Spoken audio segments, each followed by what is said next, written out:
And now, ladies and gentlemen, let's a Saturday matinee at Bainton Field in Piscataway, New Jersey. It's Rutgers Scarlet Knights baseball on RVision, presented by AT&T. Today, the UConn Huskies at 28-19, 9-10 in the Big East, take on the Scarlet Knights at 20-25 and 8-8. Hello, everyone, and welcome to Bainton Field. There are the Scarlet Knights after dropping the Game 1 of the series to UConn yesterday, 3-1. They'll look to bounce back here in Game 2. Two sides that are battling for the 5th seed the way it shakes out right now in the Big East tournament. 3 games clear of the cut line. But Jay, yesterday a 1-0 lead for Rutgers. Into the 8th inning, they gave up 3 unearned runs to lose 3-1. Yeah, it was a bit of a tough game. You saw them playing great defense in the field, keeping that 1-run lead intact. Jeff Malillo throwing out batters at second base. Small covering second on a very pivotal play. And then in the top of the 8th inning, they just could not hold on to the lead anymore. Small gave up 3 unearned runs. The team could not get the bats going in the 8th and the 9th inning, and because of that, Connecticut's Carson Cross received his 7th win of the season, while Small dropped to 4-5. Tough luck loss for Rob Small yesterday. 7 2/3 of 9-hit ball. All 3 of the runs that he gave up, none of them were earned. 4 strikeouts and 2 walks in throwing 127 pitches. His ERA dropped to 2.95. There are the Scarlet Knights that will be taking the field momentarily, and in the background, big number 23 who will walk his way out to the mound. The Scarlet Knights senior, Charlie Law, 6'8", 250, from mainland New Jersey. He'll take on this UConn lineup, which is unchanged from yesterday. The shortstop, Tom Verdi, will lead off. Vinny Sienna, the DH, in the 2-hole. The All-American second baseman, L.J. Mazzilli, will hit third. Billy Ferreter, the cleanup hitter, plays center. Bobby Melly in the 5-hole will play first. Max McDowell will catch and hit sixth. Stanley Paul, the right fielder, in the 7th spot. Eric Yavarone, the left fielder, hits 8th. And Brian Daniello, the third baseman, will hit 9th for UConn. And we'll start Anthony Marzi on the hill today. We'll give you the details on him in a bit. But first, Charlie Law, 3-5, 5.12 ERA for the Scarlet Knights. He'll get ready to face these Huskies. This is a big day for Charlie Law, moving up a day in his scheduled weekend rotation. Rob Corsi going tomorrow for the Scarlet Knights. Tyler Gebler missing a series due to an undisclosed injury. But this is a big game for Charlie Law. The Scarlet Knights have lost 6 straight, 9 of their last 11. So it's Law's job today to get on the mound and put out a good game, both on the field and batting, for the Scarlet Knights to hopefully snap that streak and get things going in this weekend series against Connecticut. Big game for Charlie Law. It is the 6th time in a row that Charlie Law is both a pitcher and a DH during his scheduled start in the rotation. It is his first Saturday start of 2013. One of 20 players in NCAA Division I that is both a pitcher and DH. Look at that crowd out on the hill in left center on the Livingston campus. Excellent day for baseball. Busy day on the complex. Softball doubleheader against Pitt going on about 100 yards to our left. Big East Track and Field Championships about 100 yards to our right. Jay about to get set with Tom Verdi stepping in, the shortstop for UConn. Yesterday he went 0 for 5 and had a real tough day at the plate.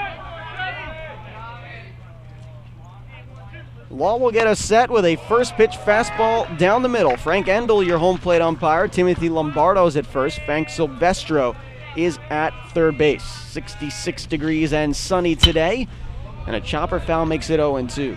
Good job by Law getting ahead in the count on Verdi to start things off. And the reason I stressed that Charlie Law has to have a big day today is because the Scarlet Knights are in a real tough stretch right now, and they're looking to Law to get the job done when their ace could not come through yesterday. 6 losses in a row for the Scarlet Knights. Verdi up the middle, and it is through and off the second base bag as Sweeney will just scoop it up. It'll be an infield hit for Tom Verdi and give UConn its first base runner on the first hitter of the day. Scarlet Knights around the field. Jeff Malillo will catch Charlie Law. Third to first, it's Matt Teets, Pat Sweeney, Nick Fabatella, and Bill Herman, the number 40 in the middle of your screen. He'll take Law's place at first. Vinny Zerillo, Brian O'Grady, and Steve Zavala left to right. In the outfield as Vinny Sienna steps in. Well, that hit there by Verdi, saw a pitch he liked and bounced it off of second base, and Sweeney just couldn't make a play of it. Sienna 2 for 5 yesterday as he swings over a changeup from Law for strike one. The .304 hitter for the Huskies, making his 48th start in as many games. No home runs and 27 RBIs. Verdi on is 17 of 25 stealing bases, so Law will have to keep an eye on him. And strike two as Sienna swings through a fastball. Well, again, Law ahead in the count. 0-2 on Sienna.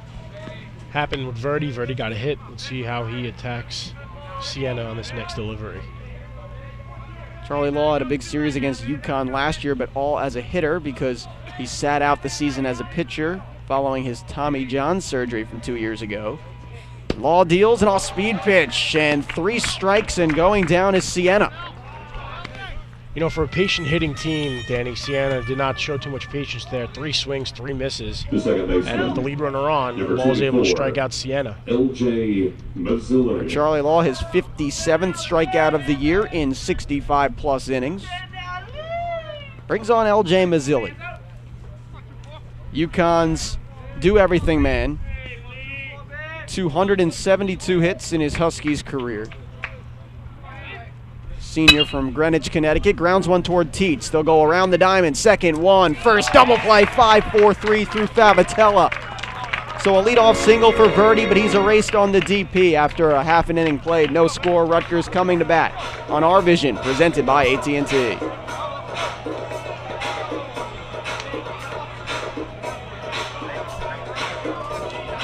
That was tremendous getting him to ground into that his first. Fans can't make it to a home game this season? Be sure to listen to WRSU, the official radio home of Rutgers baseball. Check ScarletKnights.com for a listing of broadcasts and tune in on 88.7 WRSU FM New Brunswick and online worldwide at WRSU.org.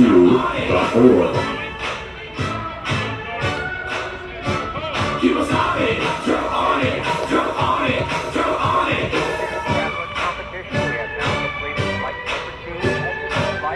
Pitching for the Connecticut Huskies with a 3.53 ERA and a 3-4 win-loss record. Left-hander number 39, Anthony Marcy.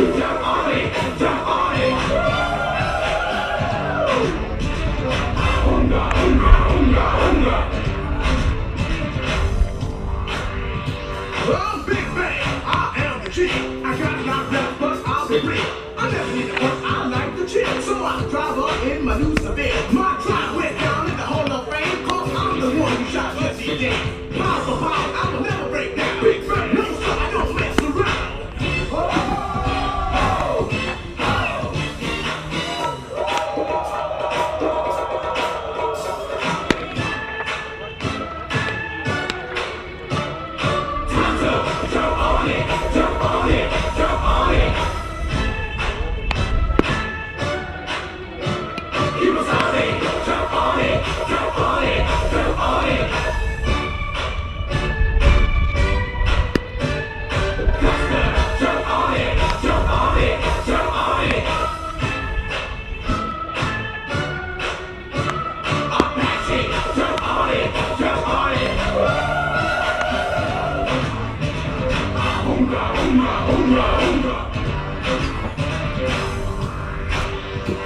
Like Kiyosaki, of course it's me, a veteran known as the Master G. I'm fucking your squad since the danger. When it's done, I'm the reppin' ranger. Had a little talk with my medicine man. You said you get them scars fast as you get to all of you girls. I wanna join my tribe, just move to the rhythm and feel the vibe. Put the fuss in the and you'll agree. Leading off for the Rutgers, Scarlet Knights, the third baseman, number 18, Anthony Marcy, the starter today for UConn, 3-4, 3.53 ERA, starting his 12th game. He's thrown 66 in the third innings, struck out 57 and walked 15 for UConn. The junior lefty at 6'1", 192 from Berlin, Connecticut will face the Rutgers lineup, leading off with Matt Teets, the third baseman, then Nick Favatella, Vinny Zerillo, Jeff Molillo, Steve Zavala, Charlie Law, Brian O'Grady, Bill Herman, and Pat Sweeney. Law, the pitcher, hits in the DH spot. Teets, Rutgers third baseman, takes ball one low. Around the infield for UConn, McDowell will catch Marcy. Goes Daniello, Verdi, Mazzilli, Melli, third to first. Yavarone, Ferreter, and Paul left to right in the outfield. And The count even at 1 as Marzi deals right down the pipe. UConn ended a 6-game Big East losing streak yesterday. It was its longest since 2004. And Teets pops that one up foul, first base side out of play. But Jay, they had to do it by overcoming their first 7-inning or later deficit in 15 games. Yeah, that was tough for them. They had the 1-0 lead, and they protected it for a while and then just couldn't hold it. Scored the run in the 4th inning on 4 straight hits. Marzi breaking ball is down and in, 2-2. It was Marzi that was roughed up a bit in the 4th inning last year at Dodd Stadium between Rutgers and Connecticut. A 15-0 win for the Scarlet Knights. The 2-2 from Marzi is fouled away. It was in that 4th inning that he gave up 6 runs, ended up giving up 8 total, 4 of them earned in 4 innings pitched. A 15-0 Scarlet Knights win involving a Charlie Law big flop.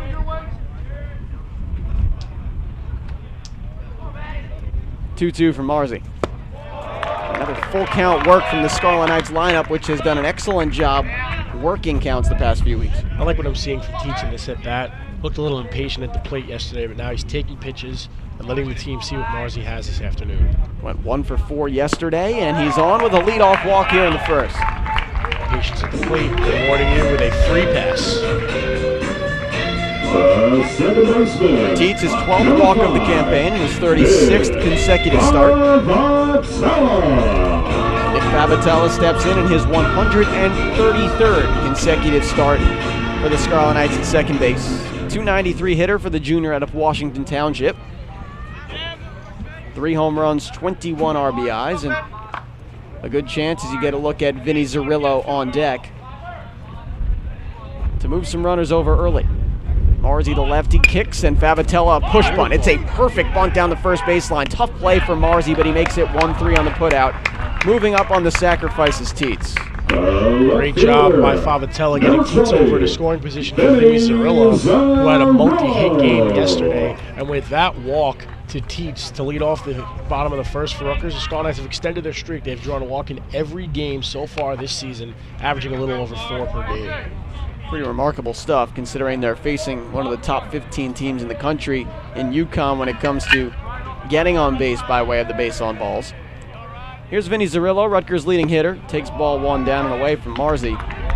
Zerillo 2 for 3 yesterday. Scored a run, the only Rutgers run on the Jeff Malillo RBI single. The Rutgers senior catcher is on deck. 1-0 from the lefty v lefty matchup. Misses away on a breaking ball. Marzi seems not to have his spot early.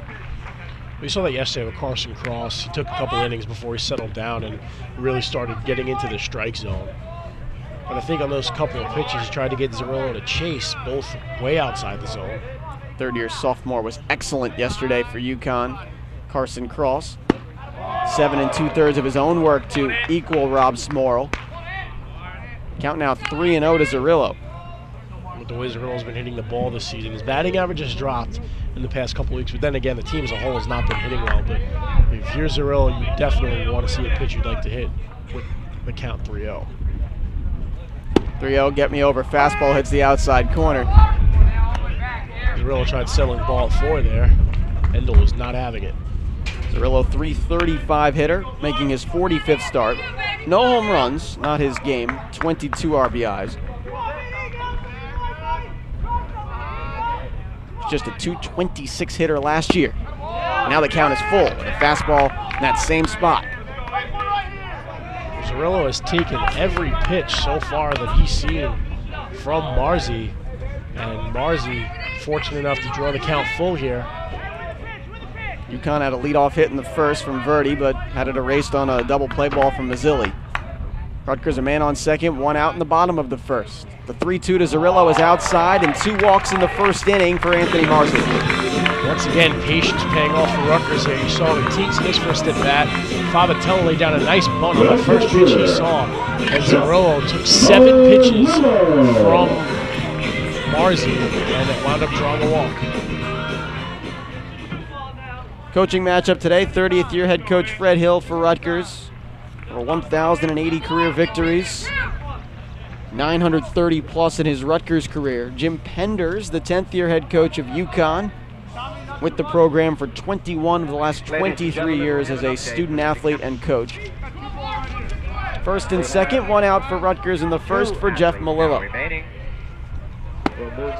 Curveball settles in a little high, says Frank Endel, and it's 1-0. Malillo likes to be up in this spot. Chance to get Rutgers on the board early here with just one out. Plenty of protection behind him with Zavala on deck and Law in the hole. Real opportunity for Rutgers to do some damage here to lead off the first. Jeff, a .283 hitter, has started all but one game this year. 4 home runs, 22 RBIs.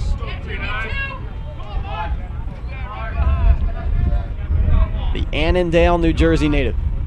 The 1-0. Inside corner, strike one. Man, Marzi needed that pitch, Danny. As we said earlier, he's having a bit of trouble here in the first inning finding the strike zone. Rutgers hitters taking a ton of pitches, not really swinging at anything early. And it's paying off so far. Preseason All Big East catcher on the Johnny Bench Award watch list. Marzi, the fake on the spin and turn. Well, there's nobody there covering, so all that Teets had to do was just slide back in. Scarlet Knights lead the all-time series with UConn 32-28 after yesterday. The Big East record 28-24 for Rutgers over the Huskies. The 1-1 with one out and 2 men on is upstairs. You'll remember the 2007 Big East Championship game in Brooklyn. That Rutgers' most high-profile win over this UConn program sent the Scarlet Knights to the Charlottesville Regional, where they would fall to eventual national champion Oregon State. 2-1. Count is even. Another big pitch from Marzi. Froze Malillo a bit on that one.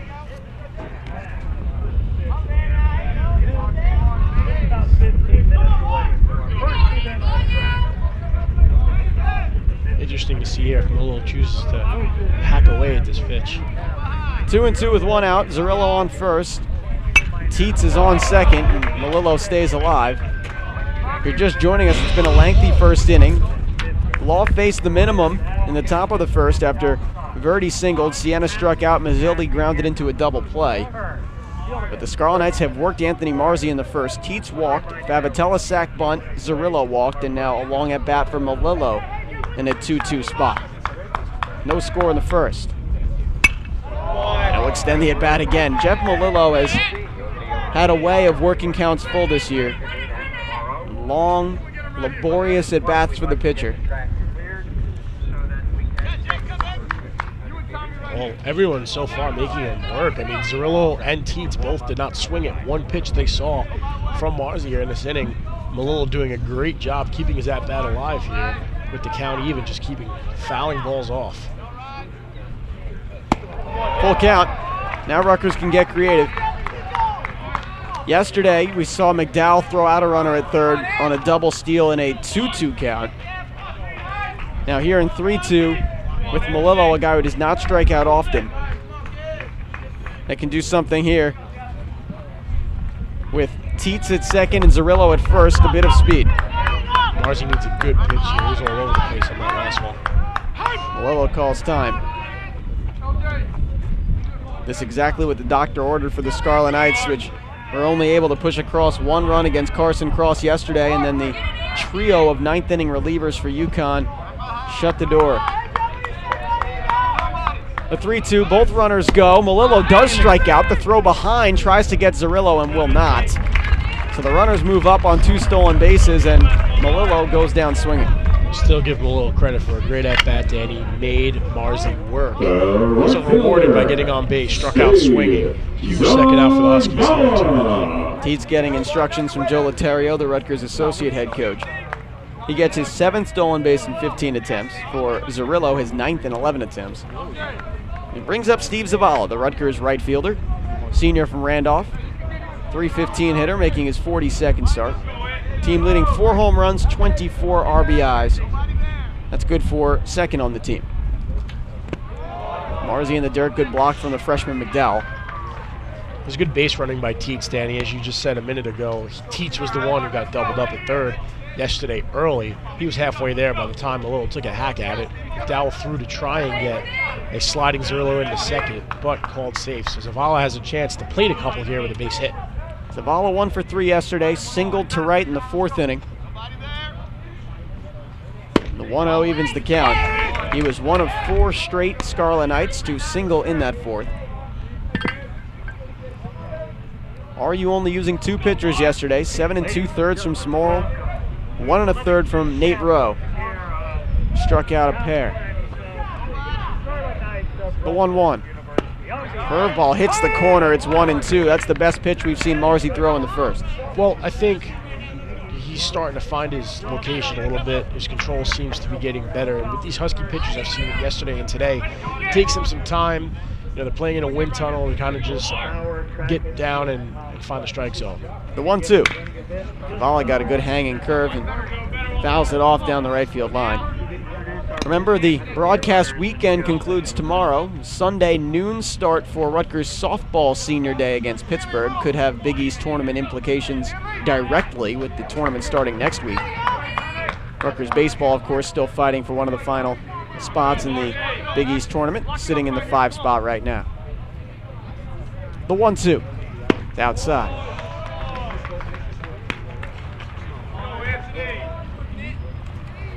Softball playing a doubleheader today against Pittsburgh. May just need 2 of 3 in that series to clinch things in terms of the postseason, but we'll find that all out tomorrow. Marzi's 2-2 with 2 outs, fouled straight back.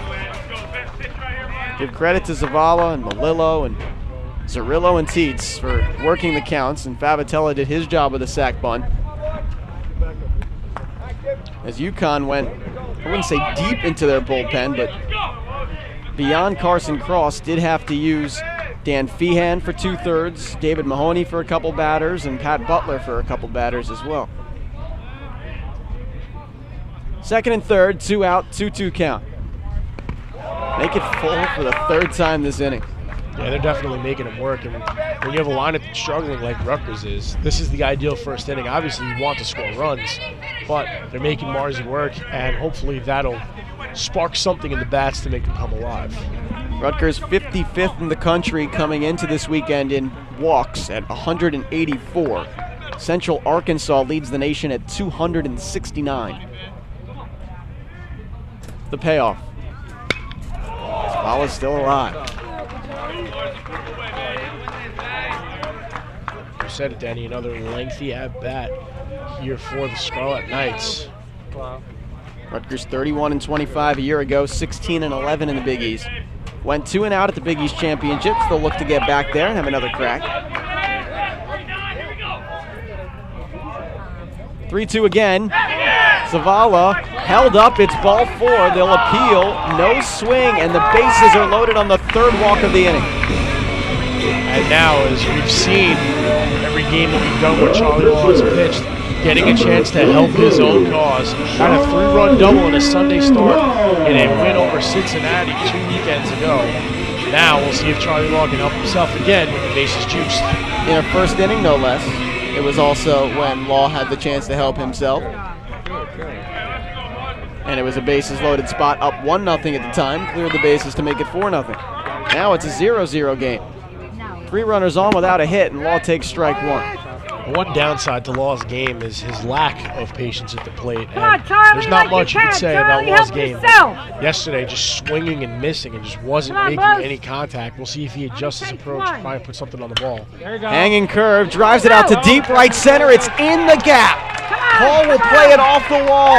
It will clear the bases once again as Charlie Law makes it 3-0 with a double. And what Charlie Law definitely did something with his hitting approach. Got a nice hit on the ball there. Drove it down right to the wall in right center field. Cleared the bases, as you said, and helped himself. The Scarlet Knights now have a 3-0 lead. What a hit by Charlie Law. It's the only hit of the inning so far for Rutgers, and it does the job. Charlie Law, Rutgers' team leader in RBIs, gets 3 there, and a quick meeting at the mound for Marzi. For Law, it's RBIs 37. 38 and 39 on the year for the big man. The starting pitcher and DH today. Rutgers did not get an extra base hit yesterday. And here in the first, already a double to put them up. Well, it was the patience at the plate that really paid off for them. Tietz's patience, Cirillo's patience, Zavala's patience, Melillo, even though he struck out. Excellent patience at the plate. And Law, feel free to swing away. And it paid off. The Scarlet Knights already surpassing their run total from yesterday's game by 2 runs. And we're not even out of the first inning yet. Brian O'Grady, someone who had a pair of hits yesterday, he'll step in. Law's on second with 2 outs. O'Grady takes strike 1 from Anthony Marzi, who has to be wholeheartedly rattled from this first inning. 3 walks. Thought he had Zavala on the 3-2 hook. Come on, OG. And then Charlie Law on pitch number 2 of his at-bat clears the bases with a double. Well, Rutgers needed to come out and set an early tone, and they've done that. The 0-1. O'Grady toward third. Tough hop up there for Daniello, but he'll make the play to end the inning. Rutgers sends 7 to the plate, and a 3 RBI double from Charlie Law does the damage. Scarlet Knights 3, UConn nothing after 1 on RVision, presented by AT&T.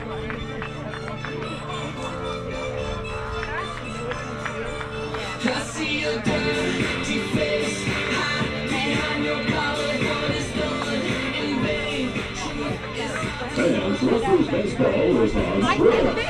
In addition to following the Rutgers Scarlet Knights on ScarletKnights.com, the official homepage for Rutgers Athletics, be sure to follow the team on Twitter at BaseballRU for the latest news, scores, stories, and updates.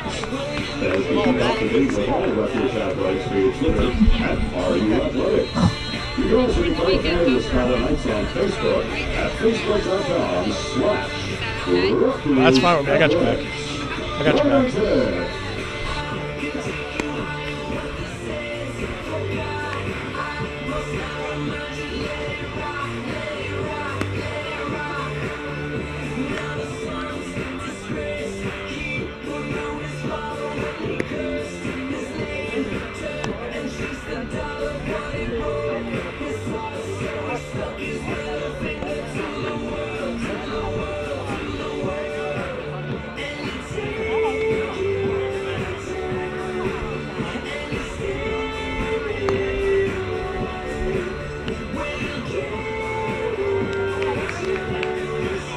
Leading off for UConn, the center fielder, number 7, Billy Ferrer.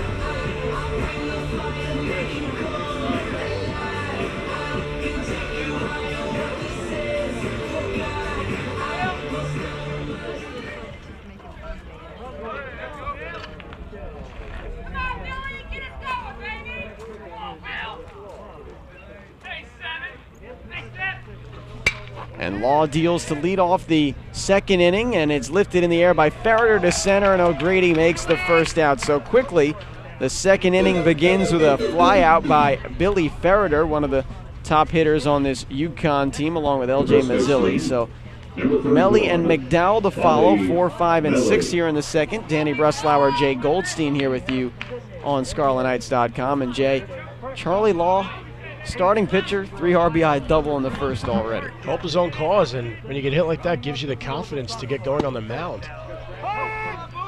It's funny how Ferreter swung at the first pitch, and we talk about the ever-so-busy Brian O'Grady in center field, covering so much ground, coming in shallow to make that catch. Counts even at 1 to Melly. Law, a slower start to the year, and has really come on in the past month. Had 1 and 2 off a good breaking ball. 3 and 5 with a 5.12. The ERA slightly inflated because of the Southern trip early. A little over a hit per inning. The 1-2 to Melly, swings at it in the dirt. The second K for Law. Melillo will finish it outside the line with a strong throw. That was a great at-bat for Charlie Law to get Melly down swinging. Melly was lifted yesterday for a pinch runner in the latter innings for speed. Ended up paying off. Jack Sundberg coming around to score in UConn's 3-run 8th inning. Melly back in the lineup playing first base for the Huskies, and he just went down swinging for the second out. Rutgers, the first of 6 Big East games to go off today. Louisville and Villanova just underway. USF at Notre Dame later at 2, and we'll tell you why that's pretty crazy that they have to play an early game as Max McDowell takes ball 1, the freshman catcher. That game went 19 innings last night, finished at about 2 o'clock in the morning, with USF scoring 6 in the 19th in South Bend to win that game 8-2, as the count is even at 1 from Law. Notre Dame fell to 7-9. They're behind Rutgers at 8-8, UConn at 9-10. One of the final spots in the tournament. McDowell out towards right center. Coming on is Zavala. He makes the play to end the inning. 1-2-3 for Charlie Law in the second after an inning and a half. 3-0 Rutgers on RVision, presented by AT&T. Fans, have you added the official Scarlet Knights app for iPhones and iPads?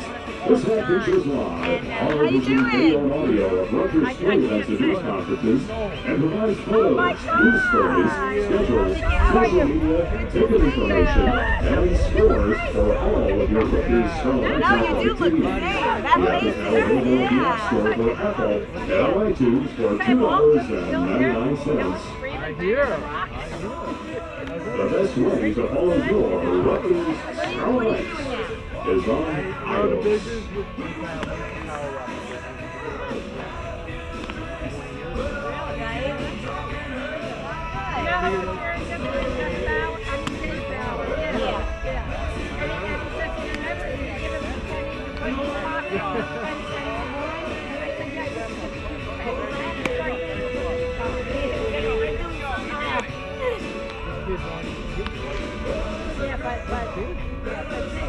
Everybody that from like back in the day always says that when they come back, like they can't believe the size.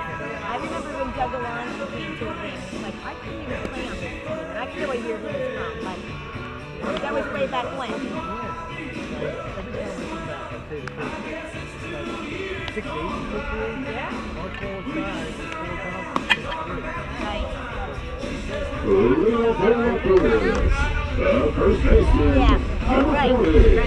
After a 3-1 loss in Game 1 of this series yesterday, an excellent start for Rutgers here in Game 2. Charlie Law has faced the minimum through 2 and hit a first inning 3 RBI double to give the Scarlet Knights a 3-0 lead here into the bottom of the second. RU goes 8-9-1 with Bill Herman, Pat Sweeney, and Matt Teets.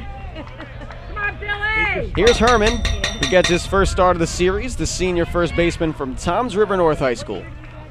Anthony Marzi back out on the hill, Jay. Deals ball 1. That's pitch number 36, just 20 strikes in a rough first inning for him. Yeah, well, UConn did not use their bullpen for long yesterday, but they want Marzi to go as long as possible. Herman to right field. Rutgers' second base hit. Second time in as many innings, they'll have the leadoff runner on. They'll throw behind Herman and get him. A 9-2 putout at first as Stanley pulled through behind, and McDowell was there, and Herman fell. Yeah, I mean, you can't blame Herman. I think that he, put one past Melly and thought he was safe and kind of held up a bit, got tripped up, and just not a good play for Herman there. Yeah, you can't have that. Going around first, Stanley Paul heads-up play to throw behind the runner. Actually, I think they kind of airmailed it. McDowell making his way down the line, the freshman catcher. Brings up the 9-hitter, Pat Sweeney. So the hit will count. And then Herman's thrown out 9-2. So it is Rutgers' second hit. I tried defending him there, and he looked at me like I had 6 heads, so Yeah. I just stopped. Exactly. Ahead 2-0 is Sweeney.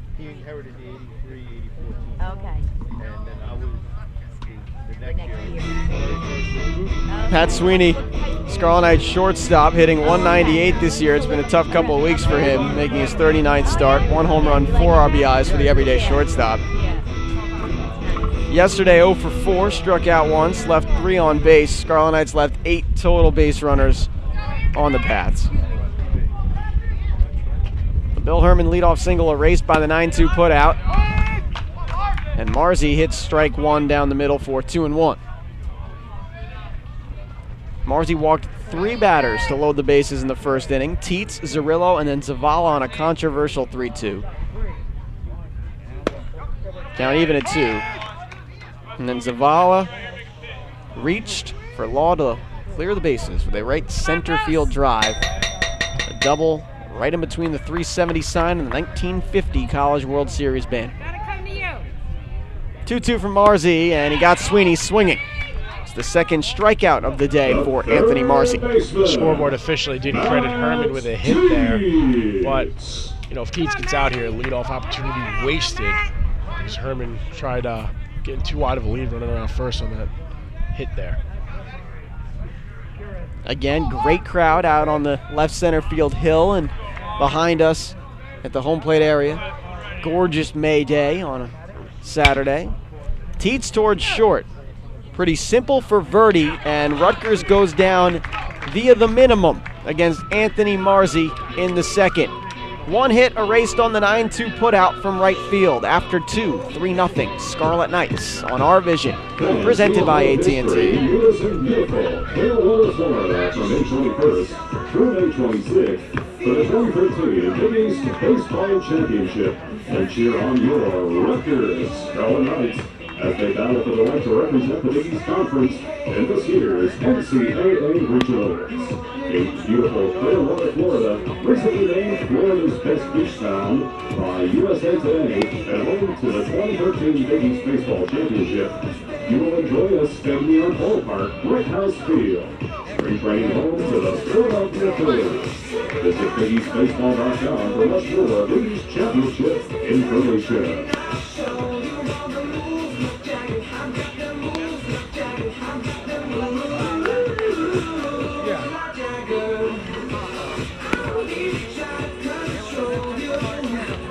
Leading off in UConn, the right fielder, number 34, Stanley Paul. Top of 3 we go. Scarlet Knights with a 3-0 advantage via 2 hits and 3 walks. There's Charlie Law. He is responsible for all 3 Scarlet Knights runs and responsible for the fact that UConn has none on the board, the pitcher and DH today. Danny Breslauer, Jay Goldstein back with you on ScarletKnights.com. Law will face 7-8-9 for UConn. Stanley Paul leads it off and takes strike 1. Big hit yesterday for Stanley Paul, the go-ahead RBI double in the 8th inning. Yeah, the UConn bats awoke late and finally were able to break one through against Samora. The 0-1, Paul fouls it back. He also was the catalyst on an interesting double steal that gave UConn its 3rd run, where Paul bluffed by falling down in between 2nd and 3rd.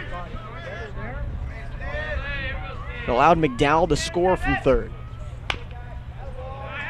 Weak hack from Paul will stay alive behind 0-2. Charlie has faced the minimum through 2 innings, gave up a leadoff single to Tom Verdi, but he was sent back to the dugout after a 5-4-3 double play from L.J. Mazzilli. Law has struck out 2 and walked none. Great hook, inside corner, 3 Ks for Law, who has excellent stuff. Oh, he is feeling it today, Danny, and like I said, his confidence definitely aided by the fact that he had a bases-clearing double in the bottom of the 1st inning, but he has settled down nicely early after getting off that leadoff hit. Mazzilli grounding into that double play was huge, and he's been lights out ever since. We saw multiple scouts here today with radar guns. We have to imagine Charlie Law has a reason for that. When you have the skill set that he does, and another excellent curveball from the Scarlet Knights senior to get ahead 0-1 on Eric Yavarone, the left fielder. Yavarone 1 for 4 yesterday. Ball bounces that one in. 287 hitter on the year, making his 43rd start. Yavarone, the sophomore from North Haven, Connecticut.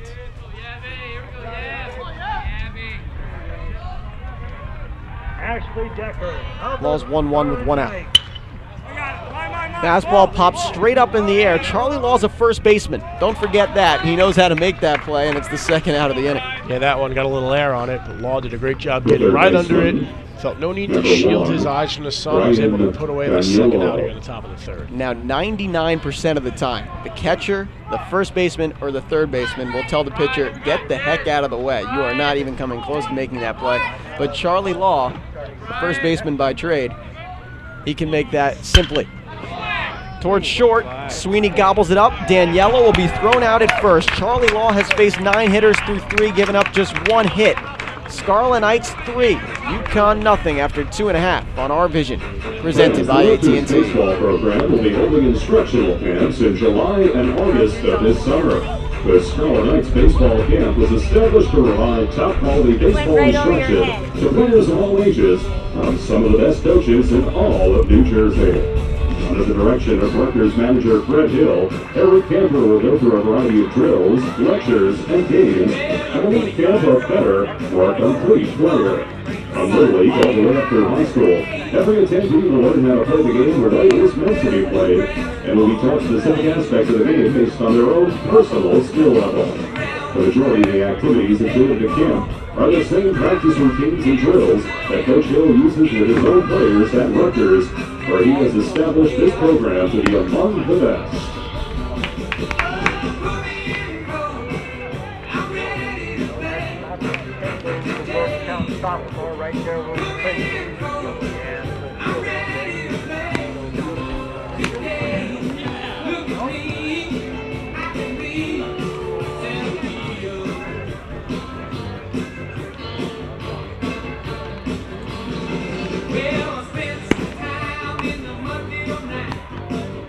Leading off for Rutgers, the second baseman, Your overhead look at Livingston campus, Payton Field. That's behind center field, and the tent set up for the Big East Track and Field Championships going on beyond the right field wall. There's Anthony Marzi. The UConn lefty has struggled early. He's thrown 43 pitches through 2 innings, just 25 strikes. And Jay's already put 4 Scarlet Knights on base. 3 by way of the walk, 1 by way of the double, 1 by way of a single, but that was erased on a putout. 2, 3, 4 for Rutgers, Favitella, Zerillo, and Melillo in the bottom of the third. Nick's ahead 1-0. Had a sac bunt back in the first, not an official at bat. Did his job to move Teets over. Eventually came around to score. Marzi evens the count at 1. Favitella, one of the leaders out there, understands situational baseball. 133 consecutive starts. He's seen everything.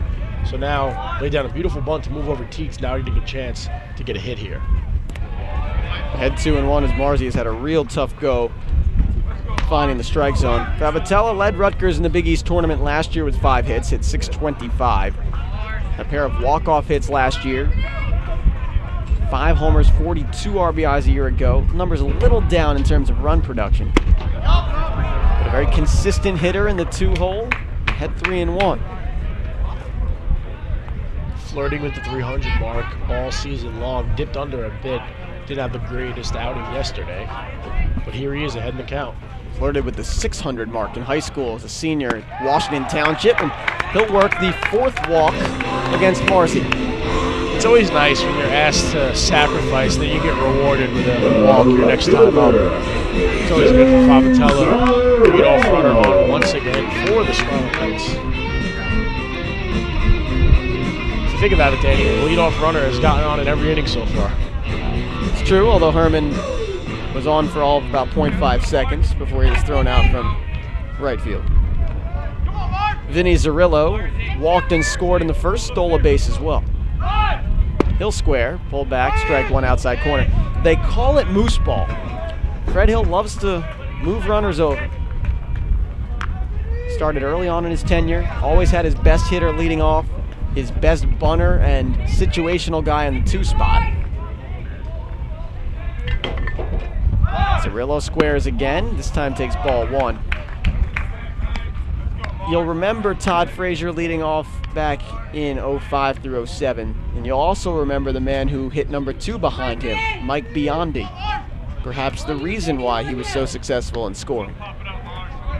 Biondi always got him into scoring position for hitters like David Williams, who had major RBI production that year.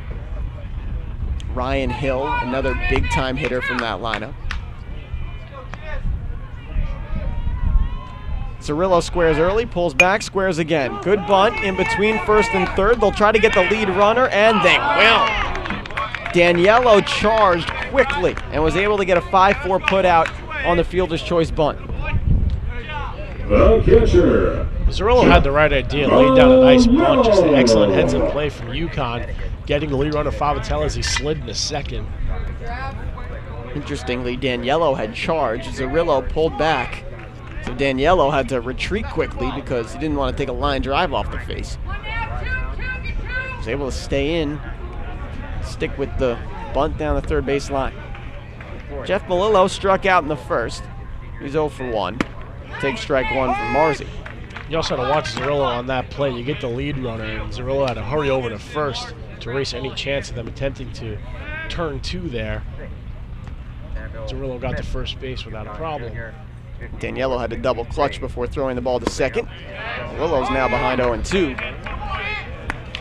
Scarlet Knights preseason All Big East catcher, who had an excellent summer as well.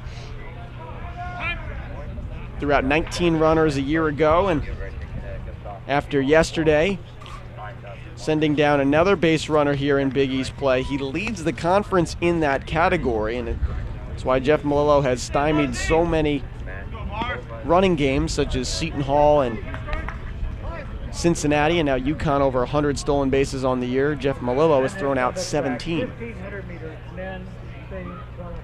The 0-2. Melillo fouls it away. It would be very uncharacteristic of Melillo to retire on 3 pitches. So even though he's behind in the count, look for him to make Marzi work. 101 of 133 was the stolen base totals for UConn after yesterday, as they continue to build on their top 15 in the country number.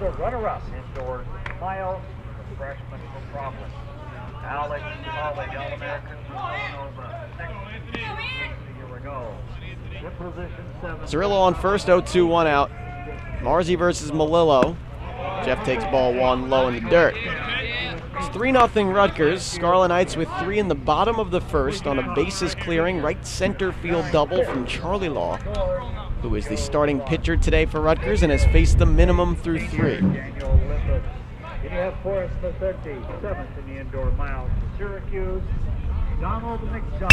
Melillo bouncing off the glove of Marzi. He'll only have 1 play. It was a line drive toward Marzi. He couldn't corral it. They'll get the put out at first as Zerillo moves up.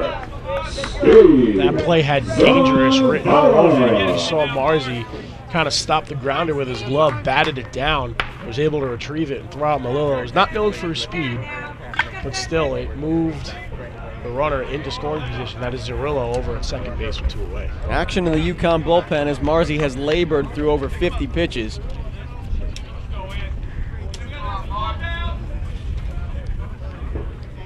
Steve Zavala stepping in. Looks like Steven Catalina, the senior from Connecticut, warming up in the pen for the Huskies. Spin and throw, nearly. Well executed by Marzi and Verdi. And it is Steven Catalina warming up down the third base line. And there he is. The number 19 for the Huskies.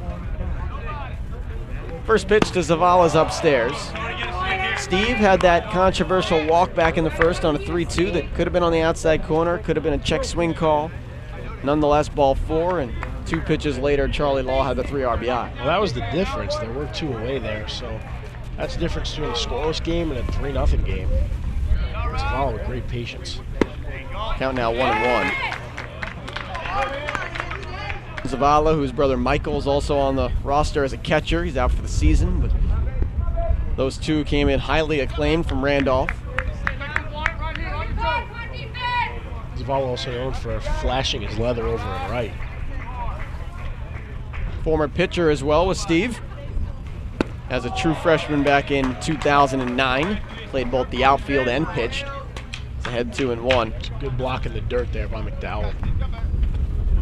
Former Morris County Player of the Year by the Star Ledger, Steve Zavala.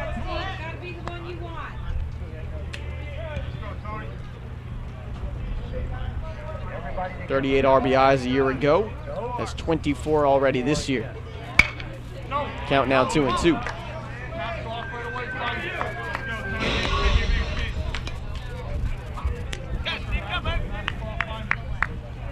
The race to Clearwater is on, and the only team to qualify for the tournament so far is the squad from Clearwater.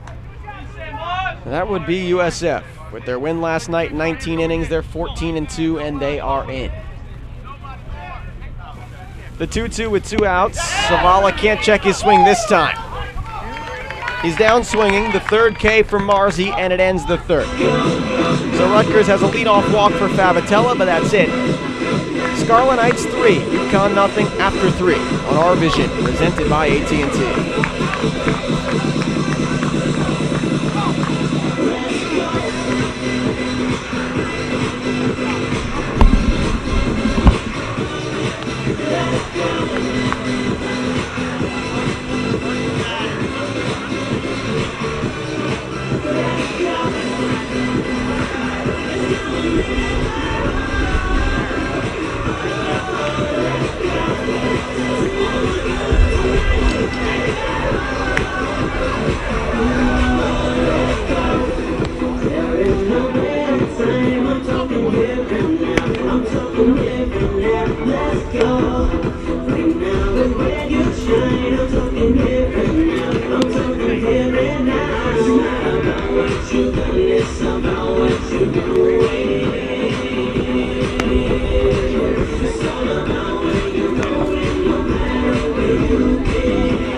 Sitting off for UConn, the shortstop, RVision.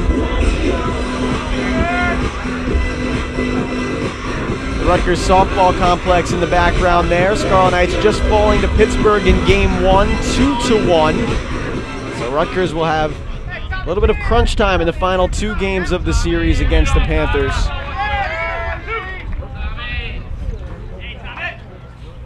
The Scarlet Knights look to qualify for the Big East tournament on the softball side. Top of the order for UConn here in the 4th, Verdi, Sienna, and Mazzilli, as Charlie Law has faced a minimum through 3, but Verdi's the only man with a hit. And now he'll be hit by a pitch. It's unbelievable how much of a magnet Tom Verdi is. That is his 25th hit by pitch of the year. That is good for 2nd in America. As a team, they get hit by pitches a ton. That's the 78th hit by pitch on the year. They had 77 coming into the weekend, and that's up there in the national rankings, Danny. And you know, if you're Charlie Law, you can't have that. You're playing great baseball right now, pitching lights out. You cannot hit the leadoff batter to start off anything. Verdi now tied for the lead in the nation in hit by pitch with Troy Marrow of North Carolina Central. Chopper to third, and time called before the pitch. Time's out before the pitch. They'll award a balk. Moving up to second is Verdi. Must have awarded a balk. I didn't see balk called. They will give a balk. Before the chopper, balk is awarded. That wiped out a double play potentially. Yeah, looked like a good double play chopper to me. Instead of balk. Cleanly and yeah, just stopped it. So now runner in scoring position, first of the day for the Huskies. Second balk of the year for Law after his 17th hit by pitch of the year.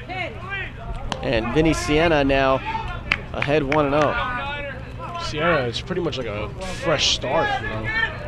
Didn't like the way he swung into that potential double play, and now we'll get a chance to redo it here. Sienna lifts one into left center field. Going back is Sweeney, called off by Zerillo, and it falls in, and he kicks it toward right center field. Verdi's into third, settling into second is Sienna. The second baseman, L.J. Mazzilli. Miscommunication as Zerillo called off Sweeney. UConn is 2 runners on and nobody out, and they will give a hit to Vinny Sienna, most likely a single, advancing on an error. Strange sequence of events going on right now. Law hitting Verdi and then giving up that hit to Sienna. You know, with the balk in between, UConn is set up nicely here with nobody out and their best hitter up. That hitter coming to the plate is L.J. Mazzilli. One-time reserves. Officially a double. No error, just the double as the ball hits the ground and gets kicked to right. Sienna the double. Verdi moves up to third. Verdi still respecting Rutgers defense enough to not try and come home on that one. Mazzilli up the middle, base hit. Verdi scores easily. Here comes Vinny Siena, waved home by Jim Penders. He'll score. A 2 RBI single for LJ Mazzilli, and it is 3-2. Not the start to the inning that Law or Rutgers wants. Putting 2 in scoring position with your best hitter up, Mazzilli delivers. And Connecticut right back into this game here in the 4th. RBIs 38 and 39 of the season for LJ Mazzilli, the All-American second baseman for UConn. He and Billy Ferreter came into the series with 270 career hits, only behind Mike Nemeth in the history of UConn. He over 330 career hits during his time in Storrs. So 2 hits and a hit by pitch in the inning for UConn, and they're within 3-2 with a man on first and nobody out. Here is Billy Ferreter, flew out in second.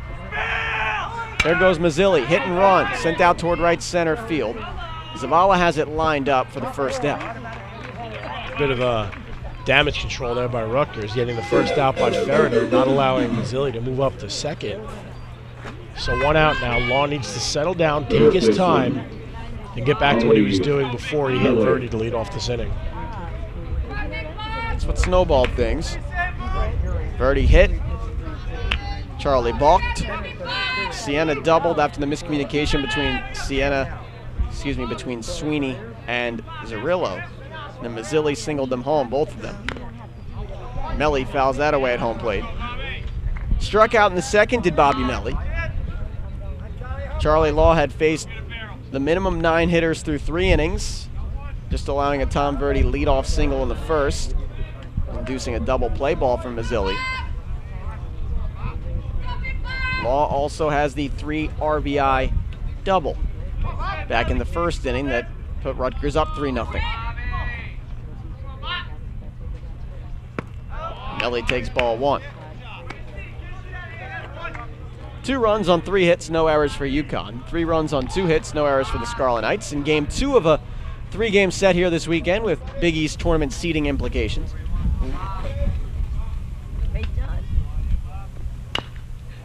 And Melly behind 1 and 2. Rutgers and UConn and Notre Dame all battling for 5, 6, and 7 right now. St. John's at the 8th spot. Cut line just above Georgetown, Cincinnati, and Villanova right now. Around the Big East yesterday, of course, UConn over Rutgers 3-1. Louisville shut out Villanova 6-0. USF beat Notre Dame 8-2 in 19 innings in South Bend. Seton Hall held off Cincinnati after a comeback by the Bearcats, 9, 8, and 10 innings. Pitt beat Georgetown 8-3. Melly fouls that away. And Miami of Florida beat St. John's 12-3. At an out-of-conference game.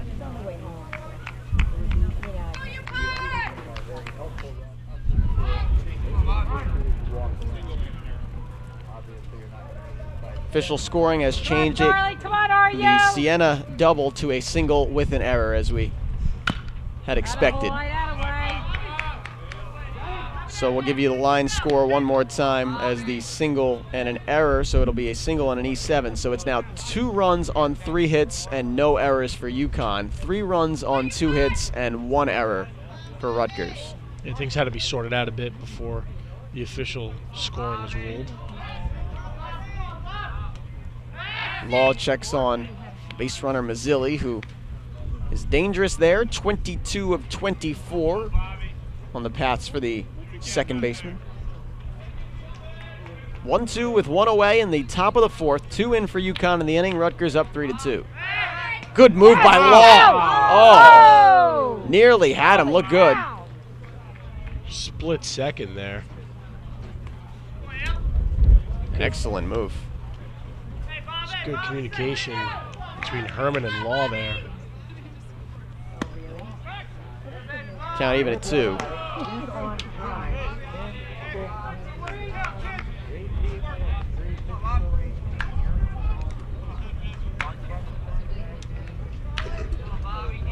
Charlie Law staring in for the sign. 2-2 with 1 out. All-speed pitch chopped toward Bill Herman, but it's in foul territory. And the two 6'8" first basemen will exchange the ball there. You can make a front court out of those guys. Surprised Eddie Jordan's not going to go a little recruiting.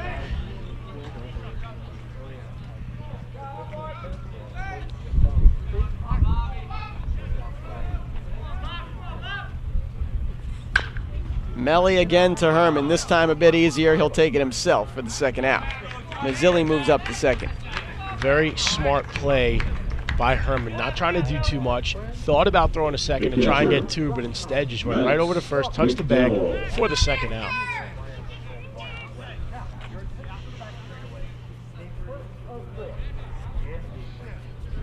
Herman making his 111th career start today.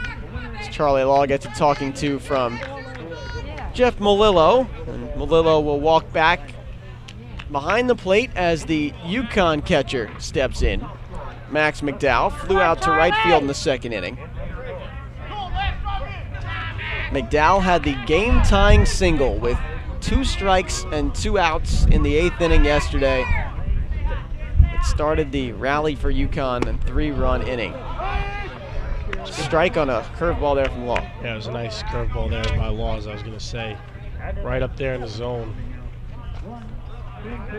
6th hitter of the inning for UConn. Had the top of the order to lead off the frame.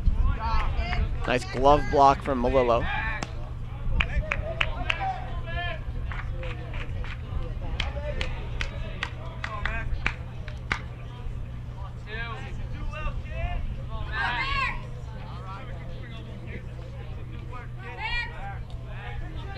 The 1-1. Ground ball is short. Backhanded by Sweeney across the diamond, and that will do it. UConn gets a pair of singles and a hit by pitch plus a balk. They score twice on an L.J. Mazzilli single. After 3.5, Rutgers 3, UConn 2 on RVision, presented by AT&T. As Rutgers baseball has raised over $10,000 for the Versus Cancer Foundation. The entire team will be shaving their heads after tomorrow's game at Peyton Field against UConn in support. Members of the athletic department are expected to attend the event as well. Rutgers is still looking for donations and with support on or before tomorrow's game and help raise awareness for pediatric cancer. To donate to the effort, visit the release on scarletnights.com. The Versus Cancer Foundation is dedicated to saving kids' lives by empowering athletes and communities to fund life-saving childhood cancer efforts. It is a nonprofit organization with half of the proceeds given to national cancer research and half to local childhood cancer hospitals and other efforts. Tyner and Richard Goodell, with Humber and Bill Cornell, and I was the only one winning down in Washington, talking baseball. Suzuki Campanella talking baseball. Manny, Bobby Feller, the Scooter, the Barber, and the Duke. They know them all from Boston to you. Special Mickey and the Duke. Now my old friend, the bachelor, well, he swore it was the Oklahoma Kid. And could he play boogie? Go and see the Duke. And me, I always loved Willie May. Oh,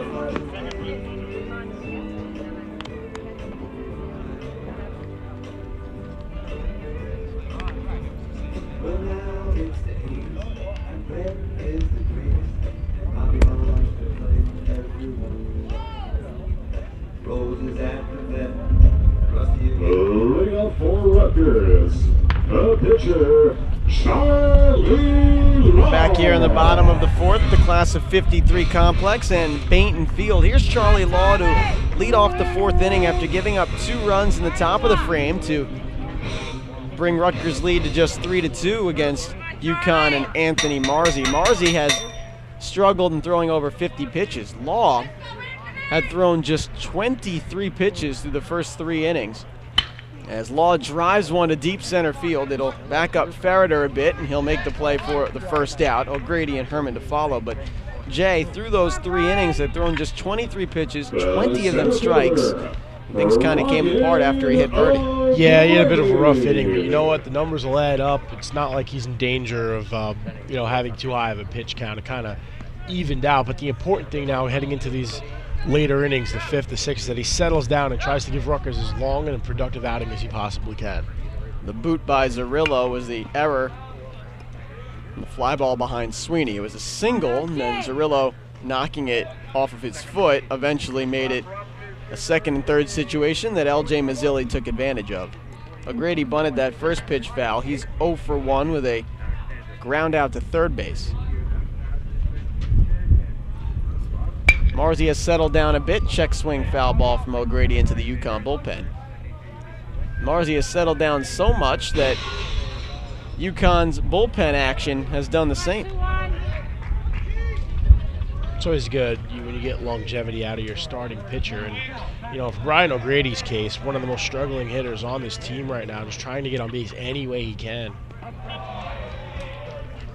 Had a 14-game hitting streak earlier this year and was high up in the Rutgers order, hit third most of the year, did the Scarlet Knights outfielder from Pennsylvania.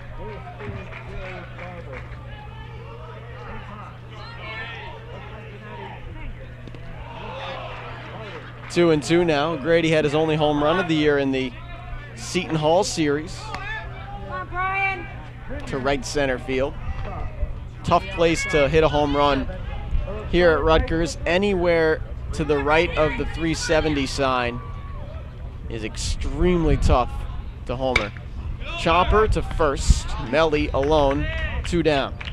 And O'Grady struggles at the plate continue. 2 at-bats, 2 groundouts.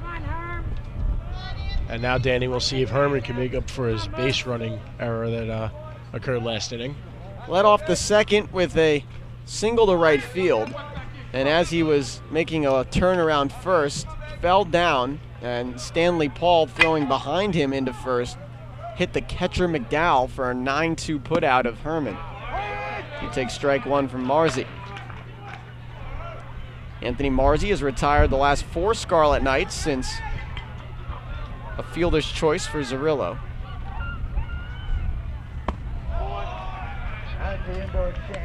Bill Herman comes into today at the Mendoza line, hitting 200. Last hit was his 17th of the year. Curveball in there makes it 1-2 for Marzi. I think UConn plating 2 last inning had to have done something for Marzi's confidence. The 1-2 hangs upstairs. Good eye by Herman. They know they have a great bullpen. Dan Feehan came into his 88th career game out of the pen yesterday. Herman fouls it straight back. Yesterday's appearance by Feehan made him the reliever of choice in the history of UConn.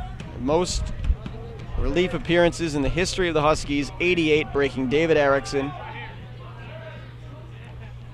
And his hot pitching continues as Herman works the count full.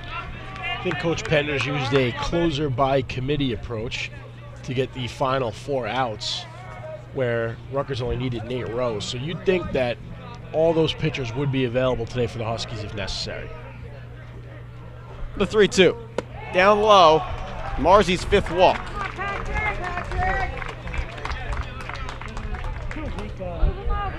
He's walked 1 in every inning except the second. Walked 3 in the first, 1 in the third, and now 1 here in the 4th.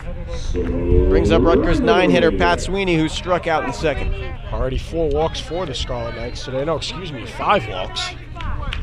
So already well over their average, a little over 4.2 per game. Drawing a walk in every game this season, as we alluded to earlier. There was the action in the UConn bullpen as well. Sweeney fouls that away on a check swing. You want to talk about Herman struggling, hitting at the Mendoza line. Sweeney is actually hitting under it. Coming into today at 198, went down a couple points with a strikeout his first at-bat. Continues to be great in the field. Has completed 80 of his last 82 chances at short. 0-1 to Sweeney is just a bit inside, 1-1. There's good range over at short. We said it yesterday. Good bloodline. Excellent bloodline in that Sweeney family. Brother and father, Rutgers players. Brother Tim, a draft pick of the Expos. Count 2-1. Also mentioned that across the complex, the softball team falling in game 1 of the doubleheader against Pittsburgh, 2-1. So they'll have game 2 coming up, and then potentially either a rubber game or a must-have tomorrow against Pittsburgh for Big East tournament qualification. That a noon first pitch on RVision. Sweeney pops it up. Should be a can of corn for Paul in right, and it is to end the inning. So Marzi works around a 2-out walk to Herman and gets to the end of the Scarlet Knights order unscathed. After 4, 3-2 Rutgers. RVision presented by AT&T. Fans, tickets for the 2013 Rutgers football season are on sale now. Season tickets start at only $99, and home games include Norfolk State on September 7th, Eastern Michigan on September 14th, Arkansas on September 21st, Houston on October 26th, Denver on November 2nd, Cincinnati on November 16th, and USF on December 7th. To purchase more tickets, call 866-445-GO-RU. That's 866-445-GO-RU. Or visit the box office at the Lewiston Athletic Center today.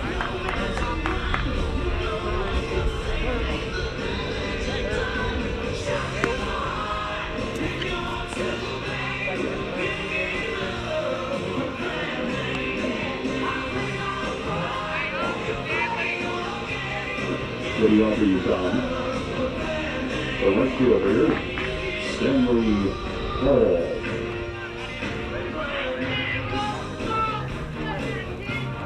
8-9 for UConn in the top of the 5th inning. Stanley Paul, Eric Yavarone, and Brian Daniello to face Charlie Law, looking to bounce back from giving up 2 in the 4th inning after an excellent start. And he deals a curveball that doesn't miss by much on the outside corner. Paul struck out looking for the 3rd of 3 Charlie Law strikeout victims back in the 3rd. And now he's behind 2-0. Falls off the mound wildly there, Jay. Yeah, like we said, Charlie Law really needs to settle down here. Needs a momentum-shifting 1-2-3 inning here for Rutgers. 2-0 is a put-me-over fastball to make it 2-1. Paul, a .241 hitter on the year. He has platooned in right, but appears to be earning the starting job for Jim Penders here late in the season. His 17th start. Swings way over a changeup to even the count at 2. 1 home run, 8 RBIs on the year. On-base percentage near 400, and that's really the reason why he's in the lineup.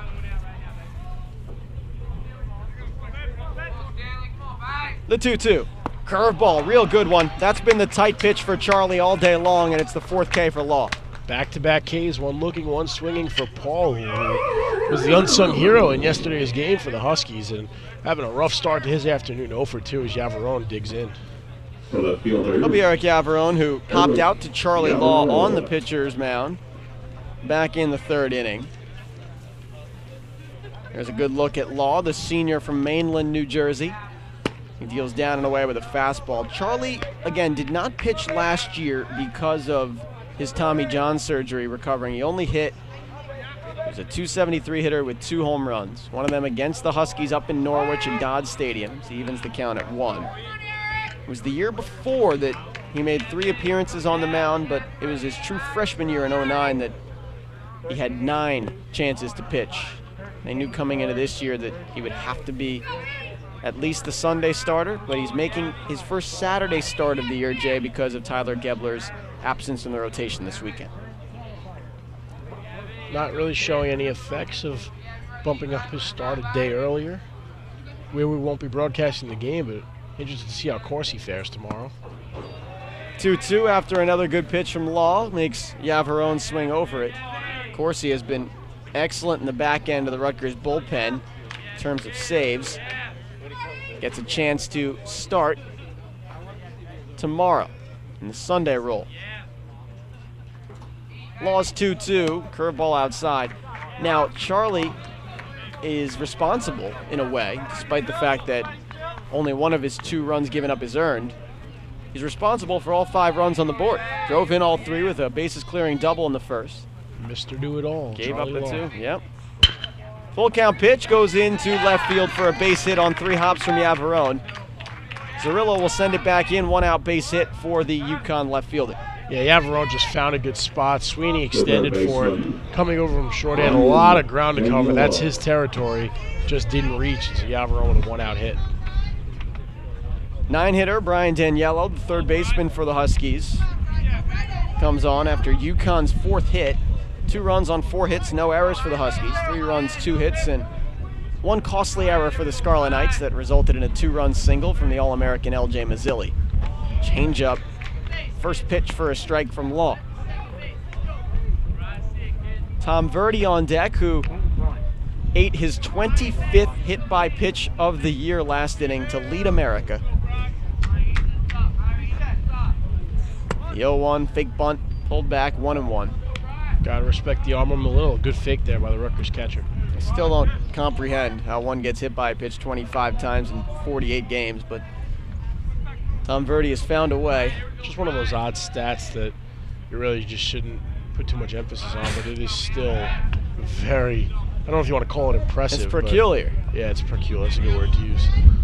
Came into the weekend number 2 in the country, and It's probably a painful category to lead. that's for sure. Count now 2-1 to Daniello. 210 hitter making his 41st start. Pair of home runs, 19 RBIs in the 9 spot for UConn. Starts the merry-go-round of base stealers for the Huskies. UConn top 15 in the country with 101 stolen bases this year. The 2-1, speaking of, there goes the runner. It's a chopper to Favatella. He'll get the lead runner at first. They're 2 away. Once again, Favatella going the short route. Thought about attempting to double up. Always have to, it's a split-second decision, but made the right throw over to Herman for the 2nd out. Should have said got the behind runner at first. Lead runner, of course, Yavarone reaching second. You want to talk about hit by pitches? Here's your man. Here is Tom Verdi. Singled to lead off the game. Then was hit by a pitch, was balked over to second, and scored on a single in the 4th. Curveball's down and away to the UConn leadoff hitter and shortstop. 255 hitter on the year. 2 home runs, 16 RBIs. The only stat that matters, though, is a .425 on-base percentage, in large part due to 25 walks and 25 hit by pitches.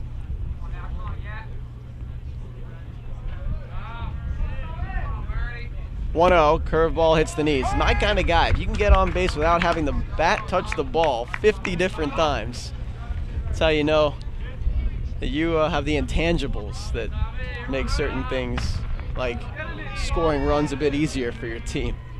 The 1-1, check swing foul.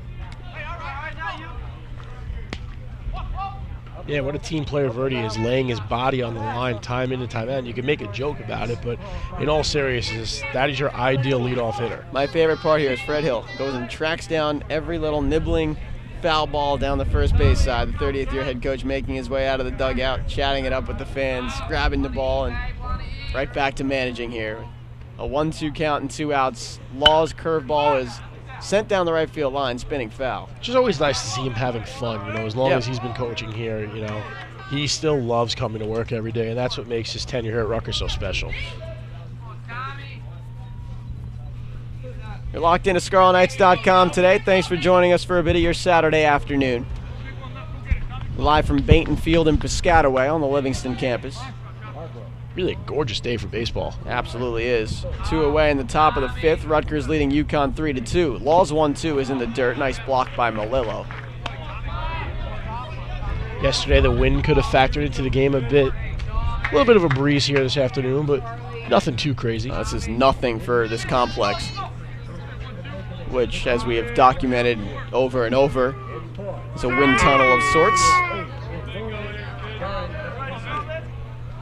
2-2 with 2 outs. Changeup got him. Charlie Law has 5 Ks, including 2 in the 5th, and he faces just 4 hitters in that frame. We played a half of a ball game, 4.5. It's 3-2 Rutgers on RVision, presented by AT&T.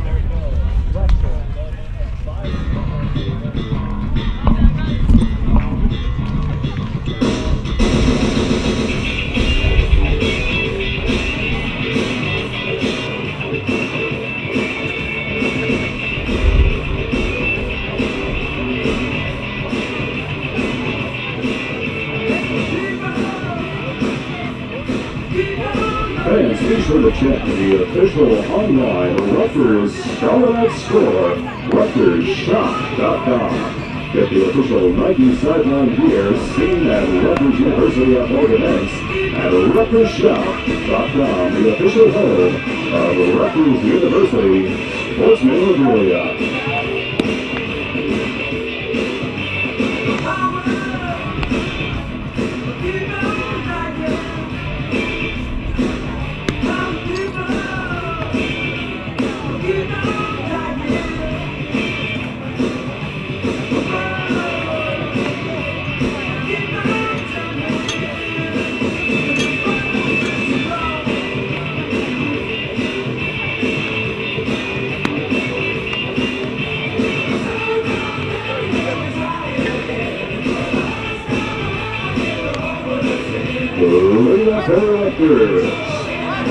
Thanks for Anthony Marzi. He has settled down considerably. Gave up a 3-run double in the first, but since 3 goose eggs on the board for Rutgers, but the Scarlet Knights still clinging to a 3-2 lead.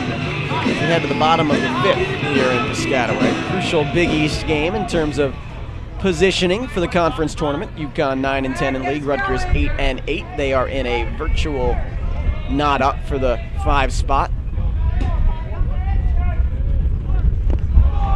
Bouncer in from Marzi for the Scarlet Knights, top of the order. Here in the 5th inning, it's Matt Tietz. He is 0 for 1 with a walk, a stolen base, a run, and a ground out. Tietz, Favatella, Zerillo, 2 up in the 5th against Marzi. And Tietz a long fly ball foul. Yavarone gave it a bit of a look. Nothing doing out and left, though. For Matt Tietz, he took over the starting third baseman job about 2 weeks into the season. He started 36 consecutive games there now.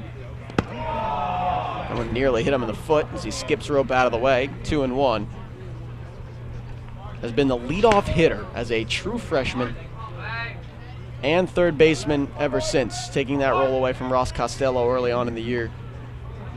The third baseman role. Well, a freshman gaining the trust of Fred Hill is a huge deal because, as you said earlier in the broadcast, that Fred Hill wants to put his best hitter in the leadoff spot and the best situational hitter in the 2-hole. You have that in Favatella.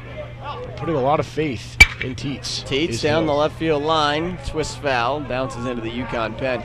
Second time in as many days that we've seen the second baseman for UConn, L.J. Mazzilli, come in and talk to a pitcher.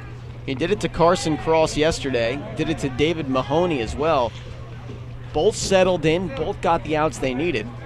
We'll see what Mazzilli's words have as an effect on Marzi. The 2-2, full count. And I guess part of that has to do with your father having been a major league player and coach. You get those intangibles of how to be a successful major league player at an early age when you are the son of a former player. Full count offering to lead off the 5th. Tietz, left field, down the line, base hit. Will be extra bases as it rattles into the 330 corner. Picked up there by Yavarone. Stand-up double for Tietz to lead off the 5th. Beautiful piece of hitting by Tietz. You know, he thought about going for 3 there, but respected to go with Yavarone out in the left. Wisely went at 2, and Rutgers with a great start here at the bottom of the 5th, the runner on second. 14th double of the year for number 18, Matt Tietz. So raise that average up over 280. Now, Danny, with Favatella up, situational hitting, situation, 10th to move your runner over to 3rd here. Favatella, the perfect player to do it. Favatella did have a sac bunt to move Tietz over to 2nd back in the 1st inning. UConn checking out their bullpen. They actually send out McDowell to talk to Marzi. This could be it for the UConn lefty and junior. Jim Penders keeps looking down the line to see what is available in his pen. Very well. Could soon see the hook.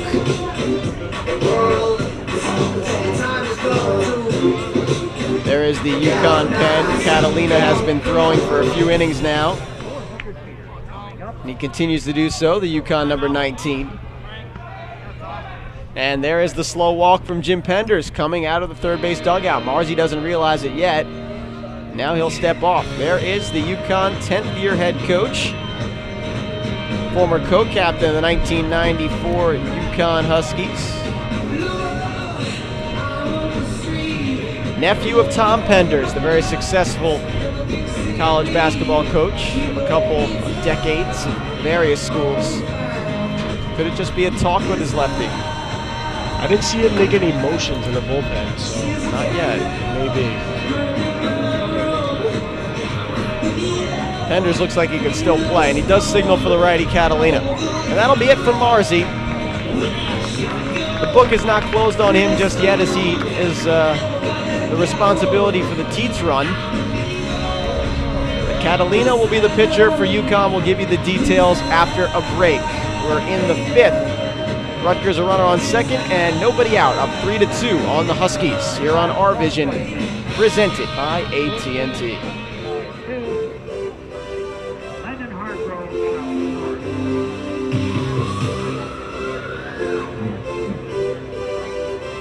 Your attention, please, ladies and gentlemen. Now pitching for the UConn Huskies, right-hander, number 19, Stephen Catalina.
The senior righty, Stephen Catalina, will come on. There's Matt Teets, who doubled off of Anthony Marzi to chase him.